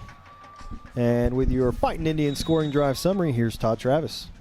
It was a 5-play drive, covered 68 yards, finishing with a touchdown. Onside kick from Davian Tavera. This one fielded by Hallsville. As Dax Oni able to get some hands on that one, and Hallsville will take over 1st and 10 from the 49-yard line. Castle was offsides. Trying to get a little jump on it. 10th grader jumps offsides. I got a feeling we're going to get a dose of Coulter Evans here on this drive, but we'll see. He's kind of been alternating with Kalante Talley. Two totally different kinds of runners. And I don't see big number 2 out there, so he is not in the game. Instead, it's going to be number 28, Reese Tucker. 5'9", 162. 1st and 10 for the Bobcats. Tucker in the backfield with Wallace, and he will get the handoff and is wrapped up behind the line of scrimmage. Yeah, Samadric Kincaid, the senior. Mario Rodriguez in on that. Yeah, with several guys. 2 of the few seniors on that defense, along with Harrison Penn. That's the 3rd guy, but Harrison was out for a few games, and Samadric's been in and out. And, of course, Mario's one of the leaders of that defense for Jacksonville. That has had its struggles this year, coming into the ball game, giving up 43 points a game, and man, they are right there at that average, man. For down 45-14. This will be 2nd down and 10. Wallace going to hand this one off for Tucker once again. Finds a gap on the left side and is going to pick up 8. Boy, one thing you can say about Hallsville's running backs, all 3 or 4 of them we've seen tonight, they take care of the football. I mean, they put both arms around that thing when they're coming through there, and they're running full speed, double-armed. You don't see them just trying to one-arm that thing. So 3rd down and 3, 2.5, 3. Jacksonville, see if they can get the ball back and get this thing more respectable, try to get a little momentum as they head to White House next week on the road. 3rd down and 2. Handoff going to go to Tucker once again. Met behind the line of scrimmage. Yeah, he won't get there. Samadric, nice play. Him and Big Hawk coming in to make the play. Big Zayden, the 10th grader. So correct, Ryan. Loss of 1 4th down. Hallsville will keep their offense on the field. 4-down territory, you would expect that. Although I wouldn't mind seeing them, even though it's Hallsville, to see if this guy could kick a field goal that far. I mean, yeah, I'm kind of right there with you. Yeah. That'd just be fun to watch. Just 55? Yeah, just for high school football, just to see if the guy could make it. 4th down, going for it. Watch Jacksonville, don't jump. Nope. Handoff going to go to Tucker. Has a hole up the middle. Lots of room in front of him. And he will score on 4th and short. 38 yards. Jacksonville caught in the wrong defensive set there. I mean, Tucker was just trying to get the 1st down, and he got about a yard or 2 up the field, and he went, oh, my goodness, this looks like Moses and the Red Sea just parted. And he took off for 38 for the score. Boy, what a busted defensive coverage for Jacksonville right there. Made some nice defensive plays, and then it just, somebody whiffed. Alex Guerrero on to attempt the extra point. Extra points brought to you by our friends at Neighbors Coffee. This one barely sneaks in and makes this a 52-14 game with 2:31 remaining in the 3rd quarter. Take a short break and come right back. This is Fighting Indian Football on JISD Live. When you bundle home and auto, life can be easier. You choose coverage that makes sense for you, at a price that's right for you, and a local State Farm agent who's there for you. Call State Farm agent Jeremy Harmel in Jacksonville today. Ready to hit the road in a brand new Ford? From dependable trucks to family-friendly SUVs, we've got the right ride for every road ahead. Drive home today with unbeatable savings and award-winning service, only at EAG Ford Jacksonville, your hometown Ford dealer. Dr. Westbrook, Dr. Stocks, and their dental team at All Smiles provide a wide range of dental services. This includes cleanings, fillings, crowns, bridges, implants, and cosmetic dental care. Call and schedule your appointment at 903-586-0741. I'm Matt Montgomery. For over 40 years, my business has helped people manage their money and organize their financial life. I'm a registered investment advisor with the state of Texas and chartered financial consultant. Whether you need portfolio management or Welcome back to the historic Tomato Bowl. Alex Guerrero has this one teed up, set to kick off. Going to pop this one up right in that hole in the Jacksonville return team, and Jordan McGowan trying to break a couple tackles, finally brought down just across the 25. So anybody up in the press box have 52 Hallsville points on their bingo card? No. I did not. Did not, no. I'm starting to think I really don't know anything about football. You know? I really don't know anything. I might be right there with you. I feel like I know nothing because I did not see this coming. First and 10, Jacksonville from their own 27-yard line. Trent Clater once again in at quarterback. I believe that is C.J. Sally once again in the backfield alongside him. First and 10 from the Jacksonville 27-yard line. This handoff going to go to Sally, trying to go up the middle, and he will pick up about 3. Yeah, good little move there at the end. Sally looked like he was going to try to break it to the outside, but he did the smart thing and just went up the gap for 3. Sally's he's about 5'7", about $145, maybe $150. Not a big guy, but he's very strong. Showed it right there, picking up 3. Trips left, 1 right, 2nd down and 7. Clater firing this one over just a little too far out in front of Jaquaylin Holman. He got a hand on it but couldn't bring it in. Next year, Jaquaylin Holman makes that catch. He'll learn to get more than one hand up. Yeah, I mean, it was a little, it's a little in front of him. He would have had to dive for that one. That's for what I'm sure. saying. Yeah. Next year he'll make that catch. He's that kind of guy who will advance, I tell you. So here comes Boyd checking in for Sally. 3rd down and 7. Clock runs with 30 seconds remaining in the 3rd. Yeah, and play clock's at 13, so we do have to run one more play. 2 receivers right, 1 left. Boyd in the backfield alongside Trent Clater. This one quickly thrown for Suarez Mosley. Gets about 5 on the play, so it'll be 4th down and 2. And I would think that we're probably going to get 4th down and 2 at the start of the 4th quarter. Well, they're sending in the punting unit. Third, yeah, that'll be the quarter. 3rd quarter comes to an end. Hallsville leads Jacksonville 52-14. Take a short break and be right back. At the South Jackson Dairy Queen, every day is a treat. Cool off with your favorite blizzard, celebrate big with our famous ice cream cakes, and stop in to see the friendly staff who make every visit special. Dairy Queen, where happy tastes good. Tonight's game statistics are sponsored by Randy Gorham, CPA. Randy Gorham, CPA, the source for your accounting and income tax needs since 1984. When we say we're with you, we mean we're with you for all of it. For the first steps, your 3rd act, for the little wonders and big changes. We're with you for what if, and for making the what if happen. At Austin Bank, we help you up when you fall, cheer you on when you succeed, and stand with you for the rest. Austin Bank, with you for good. Welcome back to the historic Tomato Bowl for the start of the 4th quarter. Jacksonville keeps the offense on the field, 4th down and 2. And we're going to see some trickery here as we send 2 offensive linemen out wide. Oh, my. They're going to get Jacksonville from motion. Just give the ball to Boyd. Oh, man.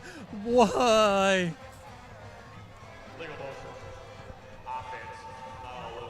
Motion. Movement. There's too many guys moving. Following the penalty. Wow. 4th down. Man. I'm a probability guy. I just try to look at It's things. fourth and down say, and 2. What's I mean, the probability? push it. Yeah, what's the probability why are we of doing something tricky? It's like Darrell Royal. It's why he didn't throw the ball down at Texas much. 3 things can happen to him or bad. So, Maybe Tavera, good snap back to him, punts this one away. It's over to the Hallsville side of the field. Will be returned out near midfield. I mean, I understand the play call because Jacksonville's been pretty successful with that little quick screen, but what I'm saying is it's 4th and 2 and you got a hammer back there. Let your hammer try to get the first down because, a screen pass like that, things can happen. And they got the procedure call and then you had to punt. So and they had some luck with the tush push down here earlier with Trent too. I mean, I don't hate either one of those. I don't. I was very surprised that we didn't get called for that the first time we ran that play. Yep. I mean, you're asking a lineman to get out of his comfort. He's out there split out like a wide receiver. He's got to get set. He's got to make sure he's on the line. He's way away from where he normally is. And he's not looking at the official saying, hey, am I good? 1st and 10. Wallace going to hand this one off. This is Tucker up the middle once again, and he will pick up about 7. Tucker on the carry, brought down by number 21, Makai Spencer. Picking up about 7 yards, brings up 2nd down 3.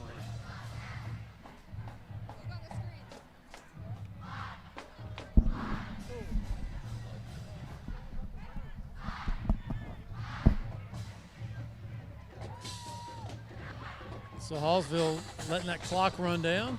Yeah, 2nd down and 3 for the Bobcats. 1 receiver each way. Wallace going to hand this one off to Tucker. Goes up the middle once again. Going to pick up 2 more, so it'll be 3rd down and 1. Ryan, check out the scoreboard. Oh, you missed it. The horn line. I'm surprised nobody got hit in the head doing that. They must have that down. They do it quite a bit. Every home game, it seems like they've got the trombones down there. That's pretty cool. But you got to practice that. You got to believe that at some point somebody got whacked. At some point, someone got whacked. Yeah. We probably do not get to see that on a Friday night, but at some point, I can guarantee you someone got a trombone to the face. So 3rd and 1. Wallace going to hand this one off. Tucker up the middle, and he will pick up the 1st down. Move the sticks inside of the Jacksonville 40-yard line. So we tick under 9 minutes remaining in the 4th quarter.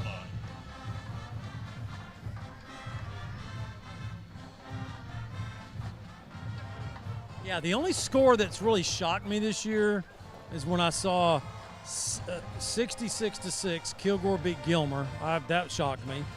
And maybe the John Tyler score where they got beat by Highland Park 70-66. Yeah, that one was shocking. That's shocking. That was shocking. This one's shocking in a different way. Hallsville 0-5 puts 52 on Jacksonville. I did not see that coming. Wallace going to hand this one off. This is Talley once again getting the handoff. He's met behind the line. Loss of 1 on the play. Bring up 2nd down and 11. And Hallsville is really trying to milk the clock here in the 4th quarter as they've pushed this under 8 minutes.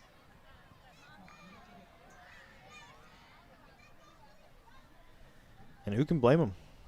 Up 52-14, trying to get out of here with your first win of the season. Yeah, they got to feel good about, they still got White House left. But the other teams, look what Mount Pleasant 3-0 over Marshall. I hadn't checked that score in a bit. I'll get to that here. Let's see what that's looking like. Wallace going to hand this one off to Talley around the right side. Lots of room to run.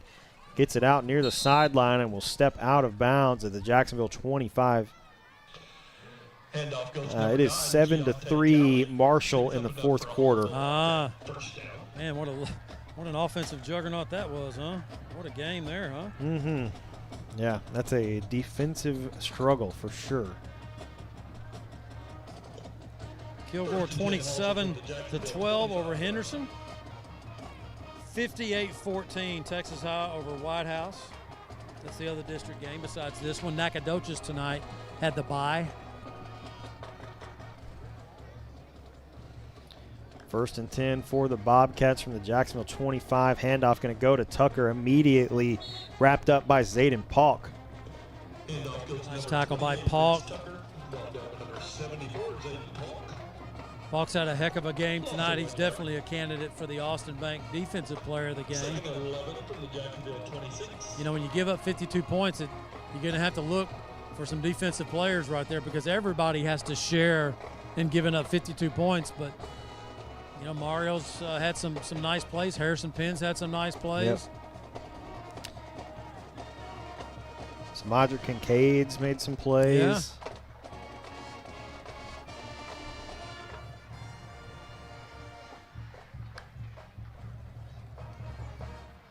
Handoff going to go to Tucker. This time around the left side. Big hole for Tucker.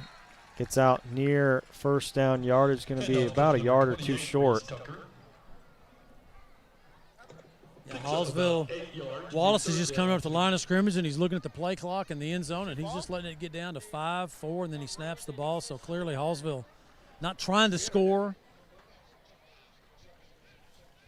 Just running the clock down as much as possible. 5:23 and counting on the game clock. Play clock at 16, and they still don't have their play in just yet. 3rd down 2. One receiver each way. Tucker still in the backfield with Wallace. Handoff goes to him up the middle, and he will pick up another first down.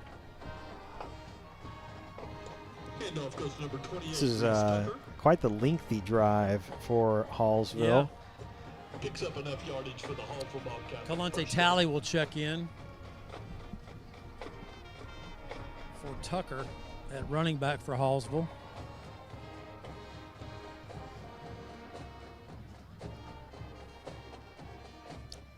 Next week, Jacksonville heads to White House. We'll be on the road at Wildcat Stadium. The Wildcats with one win on the season. I think they beat Dallas Woodrow Wilson.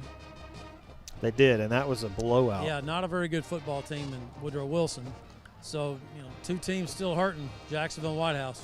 Handoff goes to Talley around the right side, makes a couple guys miss, gets inside the Jacksonville 10-yard line. Handoff goes to number 9. It'll be 2nd down and 5 as we near the 4-minute mark. 5 yards, brought down by number 10, Harrison Penn.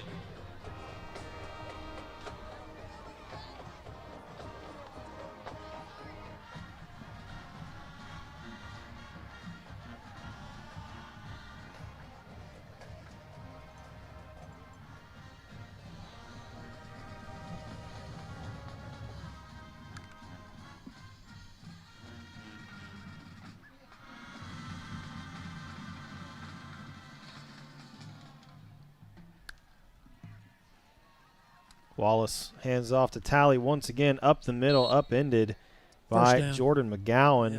but we'll pick up a first down, so it'll be 1st and goal from the Jacksonville 4-yard line. Talley, brought down by number 1, Jordan McGowan. First to goal, Bobcats from the Jacksonville 4-yard line. I mean, we punted this basically to start the quarter, Yeah. and Hallsville has taken off a lot of clock. And they're going to continue to do it. I mean, the Hallsville coaches, you can tell they don't care about scoring right here. You know, they won the game, and they're just letting the play clock run down. They may take a penalty right here. That's what they're going to do. I think they're going to take a timeout. They'll take a timeout right here, and we'll take it with them. When we say we're with you, we mean we're with you for all of it. For the first steps, your third act, for the little wonders and big changes. We're with you for what if, and for making the what if happen. At Austin Bank, we help you up when you fall, cheer you on when you succeed, and stand with you for the rest. Austin Bank, with you for good.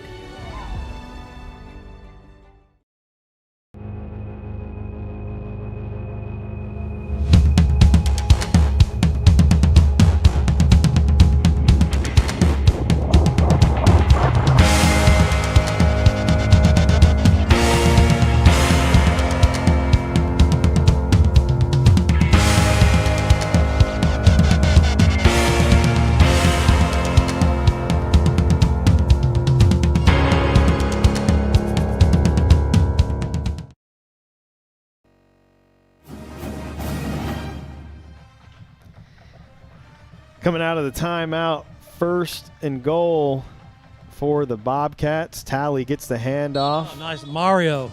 There's a flag that comes in. What's the flag for? Personal foul, shot block on Hallsville. Okay, we'll take it. Looks like the clock's still running, so. No, but seriously, I told my wife that. I said, hey, I really feel good about it. I really feel, got a chance to win this game. And like I said, I'm going to go home now, and she's going to start managing the money now. She don't trust me for anything now. That'll take us down to the 2-minute timeout, and we will take it with them. Dr. Westbrook, Dr. Stocks, and their dental team at All Smiles provide a wide range of dental services. This includes cleanings, fillings, crowns, bridges, implants, and cosmetic dental care. Call and schedule your appointment at 903-586-0741. This glorious Whataburger is yours. A few minutes ago, it didn't even exist. Why? Because every Whataburger is 100% fresh beef and made to order. That means we didn't start cooking it until this exact moment, right here, when you ordered it into existence. Whataburger, just like you like it. I appreciate this. Coming out of the 2-minute timeout, 1st down and long goal for Hallsville, and they will take a knee. It's a classy move right here, I think. Yeah. Really is. They had it at the 4-yard line, and then they had the penalty and said, you know what, let's just kill the clock, get out of here. They're not throwing in the end zone like some teams did against us a 3 weeks ago, huh? Yeah. The game was pretty much over, and there's other teams throwing in the end zone. Yeah, not cool. This is a nice move by Josh Strickland, the head coach for Hallsville. Yeah, Hallsville's going to be able to kneel this one out.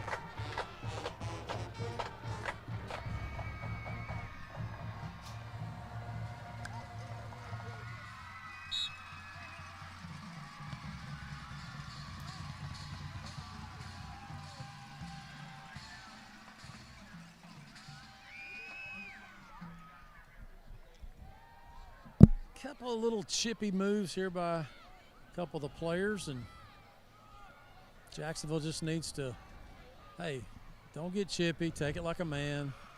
You got beat, don't start doing stuff.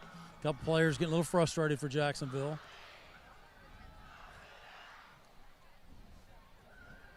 They're taking a knee here. You don't need to do it. Oh, there we go. See, that's what happens. You did that, and Hallsville retaliates. And that's going to do it. Yeah. Just boys being boys. Yeah. Well, as clock runs out, final tonight from the historic Tomato Bowl, Hallsville 52, Jacksonville 14.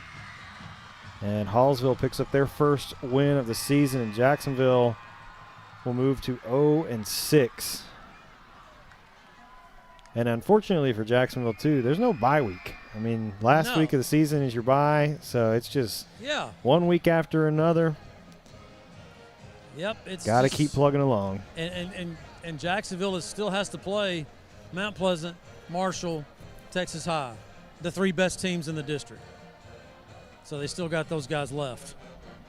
Fans, stay with us. We'll have our post-game interview with head coach Monte Stevenson. That's going to be fun. He's always gracious. This is a tough one to swallow. We'll have our bone crusher here to the game. In fact, why don't we just do that right now?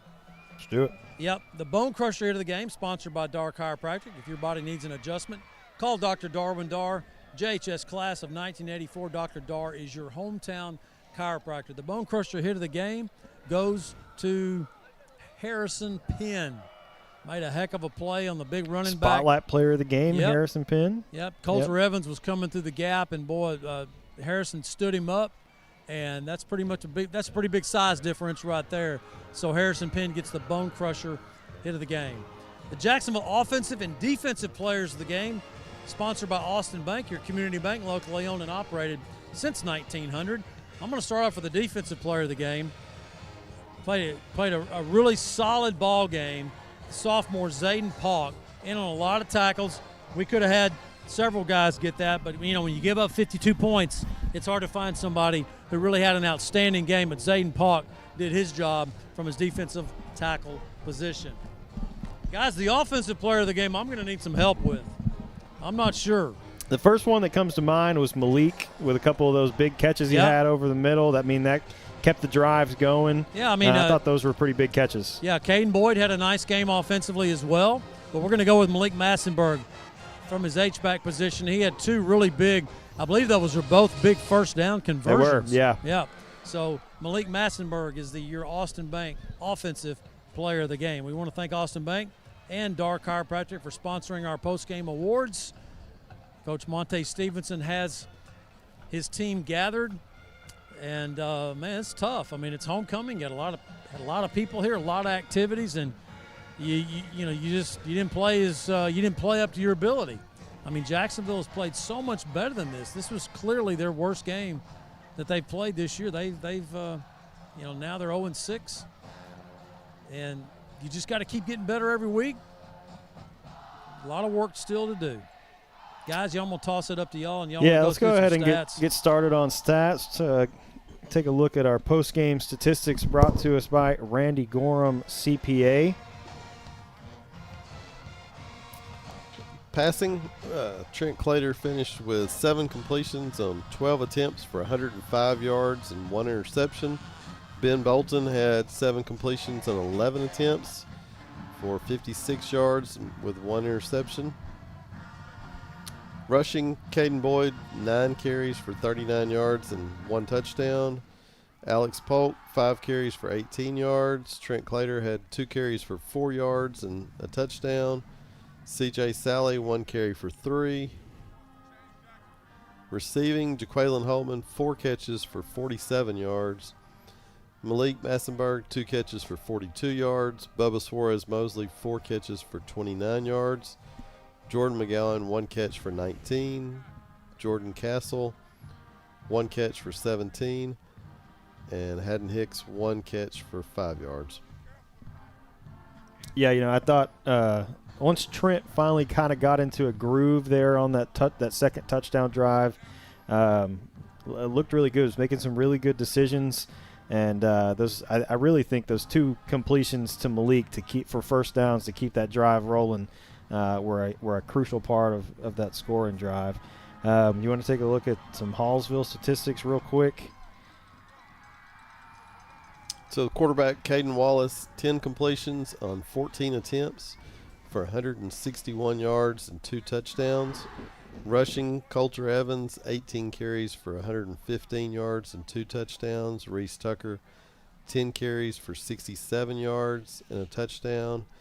And Keontae Talley had 10 carries for 50 yards. Receiving, Dax only had 3 catches for 85 yards and a touchdown. Eli Solis had 3 catches for 32 yards and a touchdown. Coulter Evans, 2 catches for 23 yards.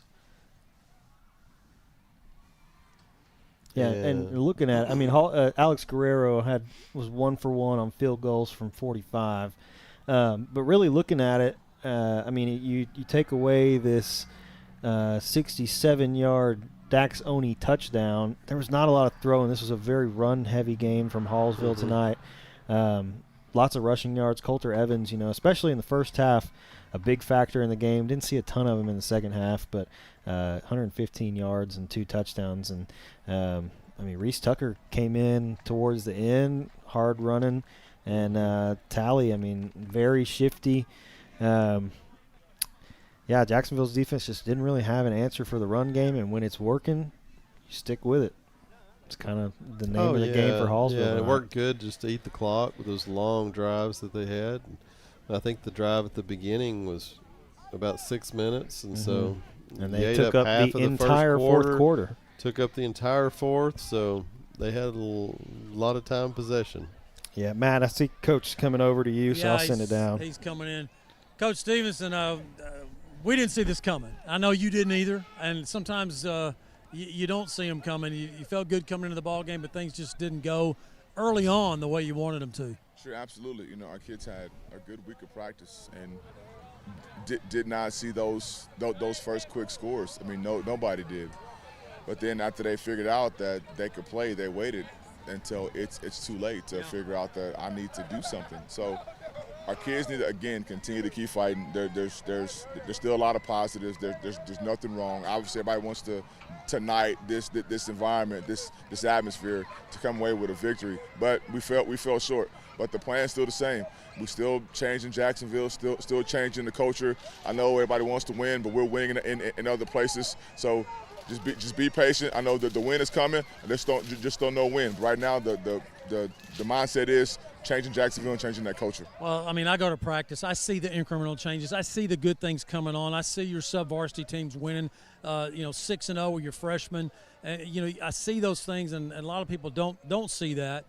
And, sometimes you take a step back on the way up, and tonight was a step back. There's been some incremental process for the varsity football team, and this is one of those nights. And, next week you got White House. I mean, that's another opportunity for your football team. Absolutely. And, I've told them for weeks now, you have some very winnable games. We have to go out and fight. They're not going to give you – you're not going to walk in the White House and just come in with a victory. You got to go in and you got to take it. So it's going to start tomorrow with them coming in 9 o'clock with treatment, with them coming in at 10 o'clock film, and then coming back on Monday and then finding a way to go in the White House and get a victory. Coach, appreciate it. Thank you. Go Indians. Head coach Monte Stevenson on the All Smiles postgame interview. We appreciate All Smiles sponsoring all of our conversations with Monte Stevenson. Guys, back to you in the booth. All righty. Thank you, Matt. Rough night for the Tribes. They fall to Hallsville 52-14. And next week they head to White House to take on the Wildcats. And we will be in White House, bringing you the game once again on JISD Live. So on behalf of Matt Montgomery, Todd Travis, Lee Traylor, and the students in the JHS audio-video program, I'm Ryan Travis. Thank you for joining us tonight for all the action from the historic Tomato Bowl. We'll see you next Friday as we head to White House as the Indians take on the White House Wildcats. Enjoy your weekend. Good night.